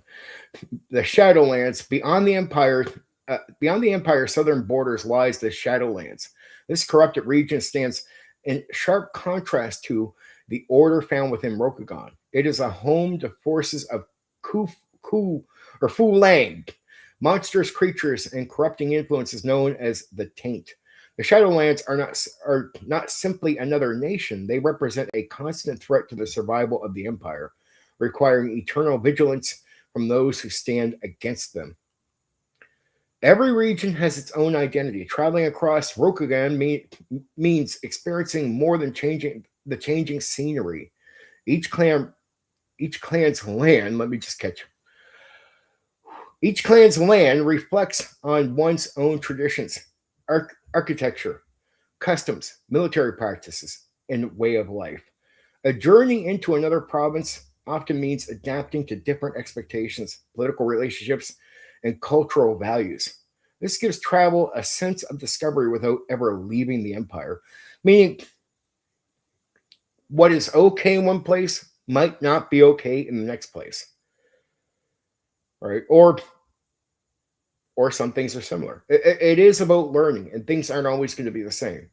So that's something players should know. They're not just running around a generic setting where if they know what to do here, it means it's okay over here. That's not how this works, right? So even if you're sent out to do an adventure, just say you're usually socializing in town, but you got to do an adventure. Well, what if the next place you're going to happens to cross into a new territory? Now you're just doing what you think you can do normally, but in the new territory, since you haven't had much experience with it, what you do there, you can't just do that. So even the way you will deliver the enforcement of the law changes. And if you'll make sure as a player you learn what this is, I've seen clever players do where they find the gray area. They go, okay, usually they realize they're in new territory. They'll start asking people that are in the area of the new territory, and they realize, well, usually I'd have to kill this guy, but here I'm not allowed, and my lord would not expect me to break the rules here. So I can let this guy live with a warning. So and get away with it. Actually get away with it, because it would be an offense, and so you don't want to, since you represent your lord, you can't go offending an opposing place, right? So if there's so it would be forgiving to you to actually say, I gave a warning. Okay, because you can't deliver law in that territory. There's an agreement. You can't just kill people that are part of that place. Oh, okay. More than battlefields, Rokugan offers a wide variety of locations for adventurers. Imperial courts, temples, mountain monasteries, quiet villages, bustling cities, remote castles, dense forest, dangerous frontier regions all provide different opportunities for storytelling. A campaign can move naturally between diplomacy, investigation, religious matters, warfare, and exploration without ever feeling out of place. A world that continues to change. And this is important because this is something that gets drilled on you constantly as a game master. And this is designer intent. So designers think it's good for the player's experience for you to constantly be making sure the world is changing, even if the characters themselves are not aspiring to change. It means imagine you went away for 2 months on two different journeys to complete things. You come back and you're meeting uh, two new young families that have just gained influence. Guys, you guys weren't here before. And maybe you get back and one family you realize is not even there anymore. What happened to them? Well, they betrayed everyone. They're gone to hiding. What about the new Courtly that you came in and there's always this guy who seems to be the hit of everyone around? He's not there no more. There's a new guy.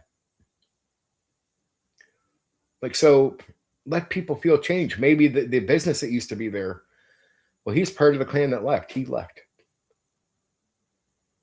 Right. So elements of change should always be happening. And then it doesn't mean that the player characters have to just encounter all the change, but make sure it's seen by them. Like they see the new families. They see a new leader. They see a shop shut down. Doesn't mean they have to go interact with it, but by seeing it, it plants a seed in their mind.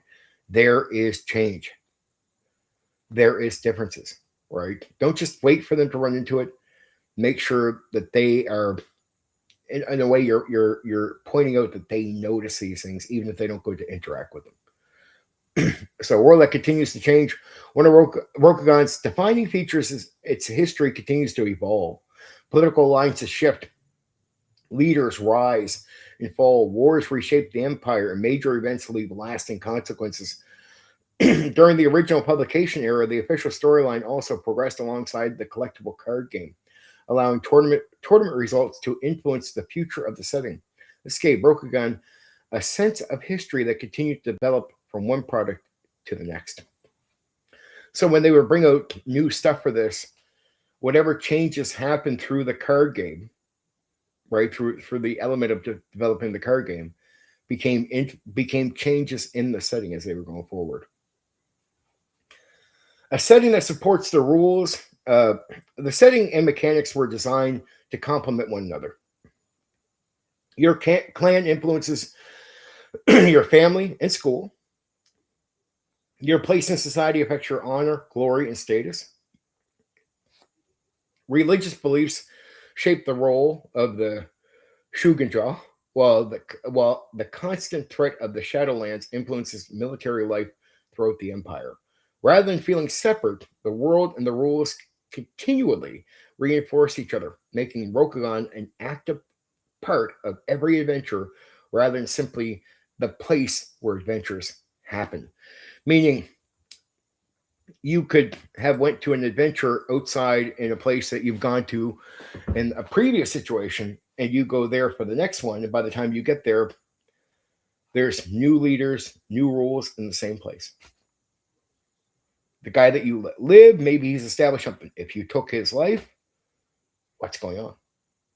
And so the game master is meant to be developing and changing things all the time, challenging you with stuff, and then making sure that even if you don't directly interact with everything, it should be somewhat slightly pointed out to you so you can just know changes happen. So landscape, as far as who's what's going on, small changes are always seeded in your mind so you can feel it for the seed of information, right? There is an underhood part that I'll go to next, so to go over some mechanics and stuff. But we're at pause time. That's the whole game covered right up till getting to some mechanics at the end here. Actually, I'll look over some of the mechanics. I just have a few notes on them.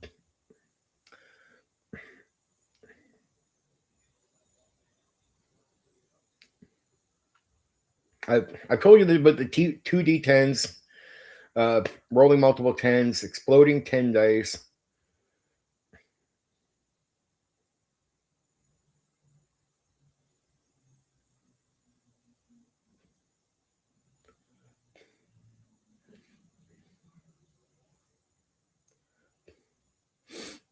All right. There is a thing called void points, which will sound familiar to you guys. You've heard these, like heroic points, stuff like this. So void points are one of the signature mechanics of the Legends of the Five Rings, but we've seen these in other games. They're called but different things. Players can spend these void points, during critical moments to improve important roles or achieve remarkable results. Before they are limited, deciding when to spend a void point becomes an important part of play. Experienced players often save them for the moments that matter the most. So it's just basically void points, like some of these other point systems for other games, allow you to affect the dice roll or the outcome or what's going on for the game.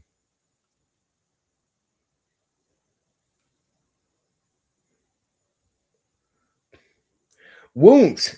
So wounds have lasting effects. Legend of the Five Rings uses wounds ranks rather than treating injuries as nothing more than a pool of hit points. A character's as characters suffer wounds, they become progressively less effective, making every injury meaningful. Even experienced samurai can find themselves struggling if they allow the fight to continue for too long. The system constantly reminds players that combat carries real consequences. I thought Philo might like hearing that. Let's see here. Sounds like Samurai from Mysterio. Bill. Oh, I knew you'd pick up on that. I'm glad you're here. I knew you would. And yes, it really does. And it just tells you too that Mysteria does a pretty good job on getting Samurai right. That's what it does tell you, Bill. Right? Really. Waypoint sort of luck, like Cyberpunk 2020, a pool of points used. Yep. Exactly, Philo. I thought you might like the wound system because that's Rollmaster. So they have a Rollmaster approach that you could be crippled in a fight before the fight's even over. I thought you might appreciate that. That means they really. Oh, I know you are, but and you really like the real details to the stuff, right? No, I hear you. But this one at least treats the wound gimmick as it's not just hit points and you're down to whatever hit points. So it's like as you're taking damage, it doesn't have the charge like Rollmaster, but it does appreciate that damage does something to your body. And I know you like that part of Rollmaster.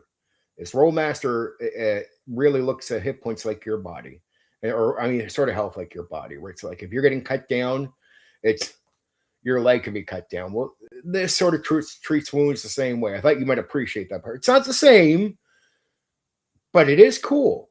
And it does actually make you have to suffer through minuses. So you could be sort of out of the fight before you're out. Nice. I'm amazed how much you know about all these games. It's a pleasure listening to it. I'd say grittiness and not cartoonish style is another plus in my book. I still do Bushido before 1,000,000%. I love Samurai though, but I would want the wider choices. I would go with Bushido first on that too. Me and you're on the same page, Black Rose, because it has all this stuff that we talked about. There's a lot of similarities between the games. It's just this one takes this very special focus on samurai, but Mysteria, as Bill was saying, what Bill understands right away, what I say is compliment to Mysteria is it gets samurai pretty well. And this game gets samurai pretty well. So basically, if this game gets samurai pretty well, and you know Mysteria does too, that's why there's a similarity. There's a similarity because it's just both have a better understanding. And samurai are fucking awesome, Bill. They're awesome. And Mysteria loves to bring in all kinds of extra goodies into the game. And Mysteria was from creative people. Very creative people like to get shit right and be very gamey. You can't look at samurai and not know how good gamey they are. You can't look at them and go, because you look at samurai right away, you know, okay, let's be real. For gamey people, they're fucking awesome. They are legit awesome. And Mysteria is a piece together package of a lot of awesome stuff. So the fact that you find that Mysteria, that just tells you Mysteria is awesome. Mysteria has lots of cool stuff like that are sort of like a fudge thing. It's like a piece together thing. Piece here, piece here, piece here, piece here. Yeah, it's just because I've done a lot of these Black Rose, and I appreciate that you notice. Like, because I like these games when a lot of people didn't. See, I did these games, but I got lucky was just getting into them, and I knew so many people. I just come from a big gaming community, and I had no problem with printing, borrowing, printing. People used to let me print all the time. That's one of my key to fame to getting games. It was just people knew I had no I other people would buy books and say, like, look at the cool book I have. They'd be like, you want to print this, don't you? All right, Steven. Printing was a huge thing when I came in the 90s. And anybody here knows this, like from Philo to Black Rose to even Bill. And it was getting up there in the 80s, but by the 90s, printing was popular. And I started DMing in 1991. And I got to say, printing was extremely popular and machines were everywhere. It was so easy to print everything, like just, copy from a book over, that I'm lucky because it's before the internet is going to hit big around 95 and say where I'm living, where it's going to really become like a computer where you get stuff on computer all the time. I start 91 in printing because there's not big access to computers. Printing is common. And I'm a gamer who's around a lot of people that it doesn't mean one guy owns every game. It's just I know so many guys with the different games. And I had no shame but going, could I print this? Yep. Could I print this? Yep. Okay. And then I just get out and do it. People are like, well, how'd you get all these? It's not hard, dude. You print and then you do. You print. I just didn't do second edition all my life. No, I did a lot of second edition. But I would do a lot of these side games. It's like I did a lot of gaming every week for years, for fucking decades. And it's print, play, man. I've been since 1991. It's 2026. People shouldn't be shocked. And I just got into them. And it doesn't take much to read one of these things and get it. You can read it in a day or so. You can game for the next 7 months on the game. It's not hard. It's impressive to people that might not have done it. I try not to brag about it because I don't think it's like I don't want to brag. I just want to share because I think it's cool. I'm a nerd like you, Black Rose. I appreciate when people notice, but some people think I'm bragging.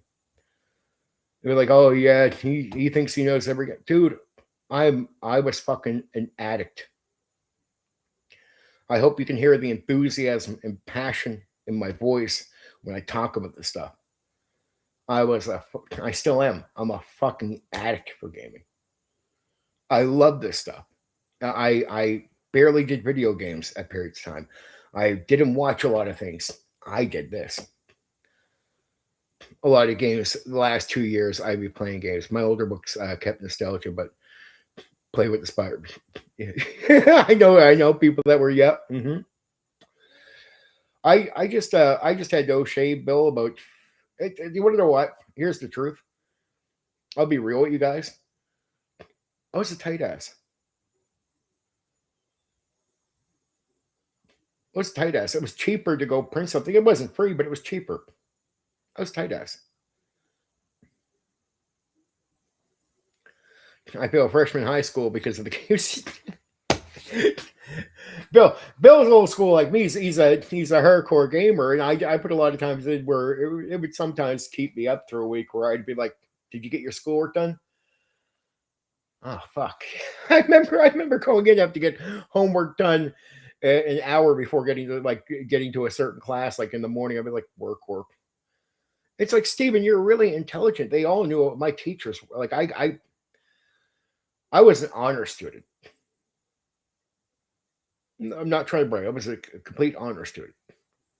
Fucking highly intelligent, but I would get behind because of gaming sometimes. Gaming so much. So, Bill, I feel you. But yeah, just gaming like a machine. I love the game. Bill totally would get this. He's a gamer like me. It's not about bragging to other people. I was just fucking addicted. I wanted to do Bushido and do this because it's fucking cool, right? I love doing Ghostbusters. Ghostbusters still to this day is one of the games that I still think it's really more creative than people give it credit for. I love that game. But I love the Teenage Mutant Ninja Turtles. I love Pendragon, the storytelling. I love the parts of me that still like the spotlighting with DC heroes. I like villains and vigilantes. I love D&D. I spent a lot of time with Traveler, my friend. Cyberpunk 2. I would say probably maybe on time. I think Philo probably played more of the different ones, but he did the 2020, which I sort of knew about the martial arts, but he's right. And I even went back recently and read a bit more about that just to remind myself. It's like, fuck, Philo has it completely nailed on the combat for Cyberpunk. It's something so good that I would agree with him. If you're going to do Traveler, steal it. Traveler's good for a space game, and it really is outside of Cyberpunk. But the combat works. It works. It will work with Traveler. Steal it. Right. And I'm also a guy who likes some of the old Universal game packages stuff. Like GURPS and shit, right? I like them because you could try different things. One of my favorite games, which I've never got to run too many times, and I would still love to, and I love to run, which surprises people, is Paranoia. Paranoia is one of my favorite games. I've only ran it a few times because the players that played it felt so hit fucked by the game. And they never complained to me. They gave me compliments on the game. Like, it was good. They told me straight up it wasn't bad, man, but I never want to go through that with you again. I was like, why? I was like, it's terrible. It's like, no, it's a hit fuck, dude. It's like, you're good at it, but that game scares me now. Like, guys try Paranoia with me where it's just like, okay, I think I want to go back to D&D or something. Like, okay. And they said if they ever wanted to go back to it, it's that good, and they enjoyed the time with me. They would go back and play with me before anybody else. And they said it wasn't even the game that turned them off, but it is that the game fucks with you. And they said it's not just that the game fucks with you, so it's like it's the way you make the game fuck with us, Steve. That's what they said. It's the way you do it. You do, Bill, but you also you got to know that it's not D&D. It is a hit fuck, and you're only going to get so many runs out of Paranoia, right? Because you hit fuck the first, you hit fuck them round 1, you hit fuck them round 2, you hit fuck them round 3. They're just like by round 4, they were like, okay, dude, it's really stressful and fun and everything you could imagine in the game. All right, I want to play D&D. So it came down to that. I got so many guys through so many rounds of it, but they just said, okay, dude. And it's like, I think there is some truth to it. I sort of get it. It's not D&D. It's one of those games where if you have a good experience with it at least once or twice, you can put it down and go, I like that. I'm going to go play something else. It made sense to me that's why the guys that did game with me on that would take a timeout. D&D you could redo. There's other games you could redo. Paranoia is one of those ones where it's like you had your experience with it, and if you had a good experience with it, a couple, okay, awesome. You got to do that again. They said if a new Paranoia came out, like a new concept for it, they would have tried it, but there really wasn't a new concept for it. Like it was that one.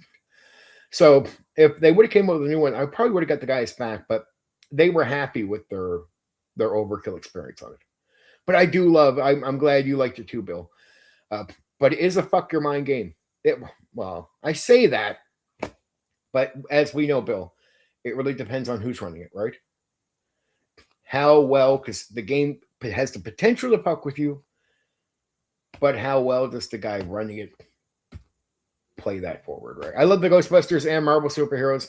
I miss playing them. I didn't mind Marvel either. I'll be covering that. Oh yeah, the Ghost, and I really do love the Ghostbusters. I'm glad. See, I knew you would know about that. Anybody who knows the Ghostbusters game, because it was introducing a lot of new shit, they would know how fun that was. Like, just you could love Ghostbusters, but the game really was fucking excellent. Like going around hunting, like because of what you could do with it. It was really a lot of fun for playing. I really did enjoy it. I'm glad you did too. Yeah, we got lucky because the games that came out in the early 2000s, I've been playing some. I've played some in the past. Uh, they're different. They're not bad, but they are different. There's a lot of just clever, fun things. Because you want to know why? Here's why I think, Bill. They were experimenting, and we got lucky. And what I think is, and I think you would agree, Bill, even though it wasn't a big enough crowd for some of the experiences, but for guys like me and you, even though it's a minority of people that love some of the experiments, we got lucky because there's no way the market would keep serving us with that stuff after they learned so much. So we got lucky because we came in at a time when you're getting the experimenting with games. It's like, okay, they're okay. They don't make enough money. We're not going to make that again. But it's like, but we got them. But we got them. Right. And it's like, okay, you might not be getting those again, but we got them now. So, and there was some other additions that came out for some, but I think we got really lucky. Like being older guys, being from that timeline, even you a little older than me, but you get what I'm saying. I think there's a lot of experimenting where we got lucky. They were serving a market they didn't understand. And even if it means, and I think in some cases I sort of get it. I look at some of the games like Paranoia, it's not a moneymaker. We got lucky that it exists. Right? Because there's a good chance now we know the market, nobody would bring that out for money. Like, because you wouldn't get much. But we had a time when they just didn't know that. So, and I really feel it's true. Like that's true. That's deeply true what I just said there. Okay. Just to say this really quick. Experience is spent, not leveled. Characters do not gain traditional levels. Instead, experience points are earned and then spent to improve skills, traits, rings, techniques, and other abilities. This gives players considerable freedom deciding how their samurai develops over time. Growth reflects personal training, experience, rather than reaching predetermined milestones. I think you guys would like that because it has nothing to do with levels. It's just what areas would you like to improve your character? That's what experience points are going to do. Now the last one, EI Jutsu duels. So EI Jutsu duels. The rules give special attention to EI Jutsu duels, one of the defining traditions of the Rokugan. These confrontations emphasize timing, concentration, precision, and self-control. Rather than becoming ordinary sword fights, a single decisive strike can determine the outcome, making duels some of the most dramatic moments in the game. They reinforce the importance of discipline and mastery within the samurai culture. So these are like open attacks where you can end it in one shot. Imagine using your sword like a gun type of gimmick. It's duels where you sort of got to leave yourself open and take chances. So you can't, it's almost like you're not trying to resist the attack so the attack can outright kill you. You're trying to avoid it, and you're trying to actually swing faster. Do precision. How do you go? Like, so it's more about technique than it is about just pure street fight level jump away from the blade, survive. This is you walk into the blade, and who has the most talent to overcome the other guy, get the swing first, get the thing done. And they call them EI Jutsu duels. So if you really had an issue with someone, you might end up in one of these duels, and they could be very fucking deadly for the game, right? Just saying. And the experience is interesting because you're not leveling up, so that's a way of building your character up through building skills, improving techniques and abilities in whatever way you want. So it's you just designing the character more with the experience points you get rather than leveling up and, okay, you're all level 3s. It's just how do you improve your guy compared to the other guy, right? And that's it. That is the Legend of the Five Rings. I hope you guys enjoyed that. I hope for the bit of time. I know most of you weren't here for the entire thing. The fluff is interesting. If you do want to check it out, not necessary. The how to run it is really good. I had a lot of good extra statements here. Like there's stuff I said, but the way I explained the details, and I went over some of the stuff, but I go further into it. If you're ever going to run this game, that's worth listening to. Shit, if you're going to run Bushido, I'd still go back to that one because that some of the advice I throw in there could be generalized over to Bushido as well. Easily. Not a problem, Bill. And I really think a guy like you who likes the bunnies and burrows game and creative games, like I think you'd be interested. Was interesting, sounds cool, and violent. And that's another thing. It's a little bit more of that than say Bushido was. And that's why I think, especially with the wounds and the fast violence, you like that, Philo, because you like Rollmaster. And what you'll like is because I know you like Rollmaster and you got to learn to do the chart thing. With this game, you don't got to do that. So it's as long as it gets you to that combat that's crazy, deadly, crazy. Fights can be that, as long as you can enjoy some of that stuff. Oh man, so many of them, Philo. That's a sad thing. I 1,000,000% agree with you because like you've done the cyberpunk, you've done this and that. It is a shame. Didn't have time to come sooner and got a crash to getting up in a few hours and got many hours to drive. No, I totally understand. I'm glad you just made it at least at the end for some of the cool stuff. But yeah, like and Bill gets it. It's like I like. Don't get it wrong, Bill. When it comes to D&D, I love D&D, but I love Mysteria because it's one of the most creative parts of D&D, right? So it gives you. It's almost like, to me, I think you would agree, Bill. Mysteria is almost like an alternate D&D. Like there's D&D generic or Forgotten Realms and a lot of stuff, Then there's Mysteria. It's like you'd only have to change a few rules to make Mysteria its own game. I think you would agree. I felt that way too. It doesn't always feel just like your typical. It feels like very like a creative game, like almost a separate in its own right game, right? And even when you talk about like Forgotten Realms and Greyhawk, it's like that's D&D. Mysteria is Mysteria. You know what I mean? Like Mysteria is Mysteria. I always felt that way. But yeah, there's a lot of cool games out there. I love, well, Philo, Black Rose. No, Bill. I love tons of shit. See, you've heard the Bushido, Black Rose. I even with Philo, I knew I didn't have to, like, even with what you guys heard, I knew I didn't have to oversell it. I just needed to say some of the details I said earlier and then drill on the point that it's samurai and there's a bit more action focus. I knew Philo would appreciate that. All right, Black Rose, take care. I love you. Talk to you soon, my friend. Probably Tuesday on the off script. Talk to you then, bud. Now I'm gonna have one more of these, and I'm gonna go, guys. Might even call it there, but I got some people watching here. I think I love the Legend of the Five Rings, and I bet you there's somebody out there going, "Why doesn't he explain more of this? Why doesn't it?"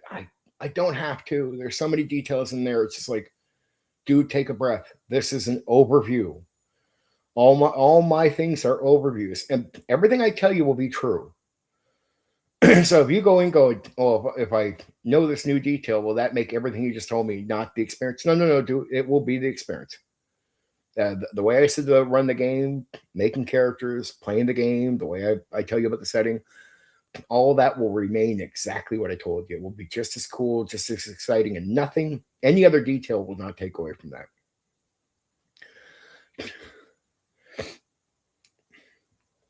It's getting early. Yeah, I might just All right, Black Rose, you go do that, buddy. All right, Bill, Philo, Black Rose, I love y'all. Guys, take care. Remember, off script Tuesday, we'll shoot the shit if you got time. Blah, blah, blah, blah, blah, blah. For Thursday, I think it's on Earth. because I know some of you aren't here for the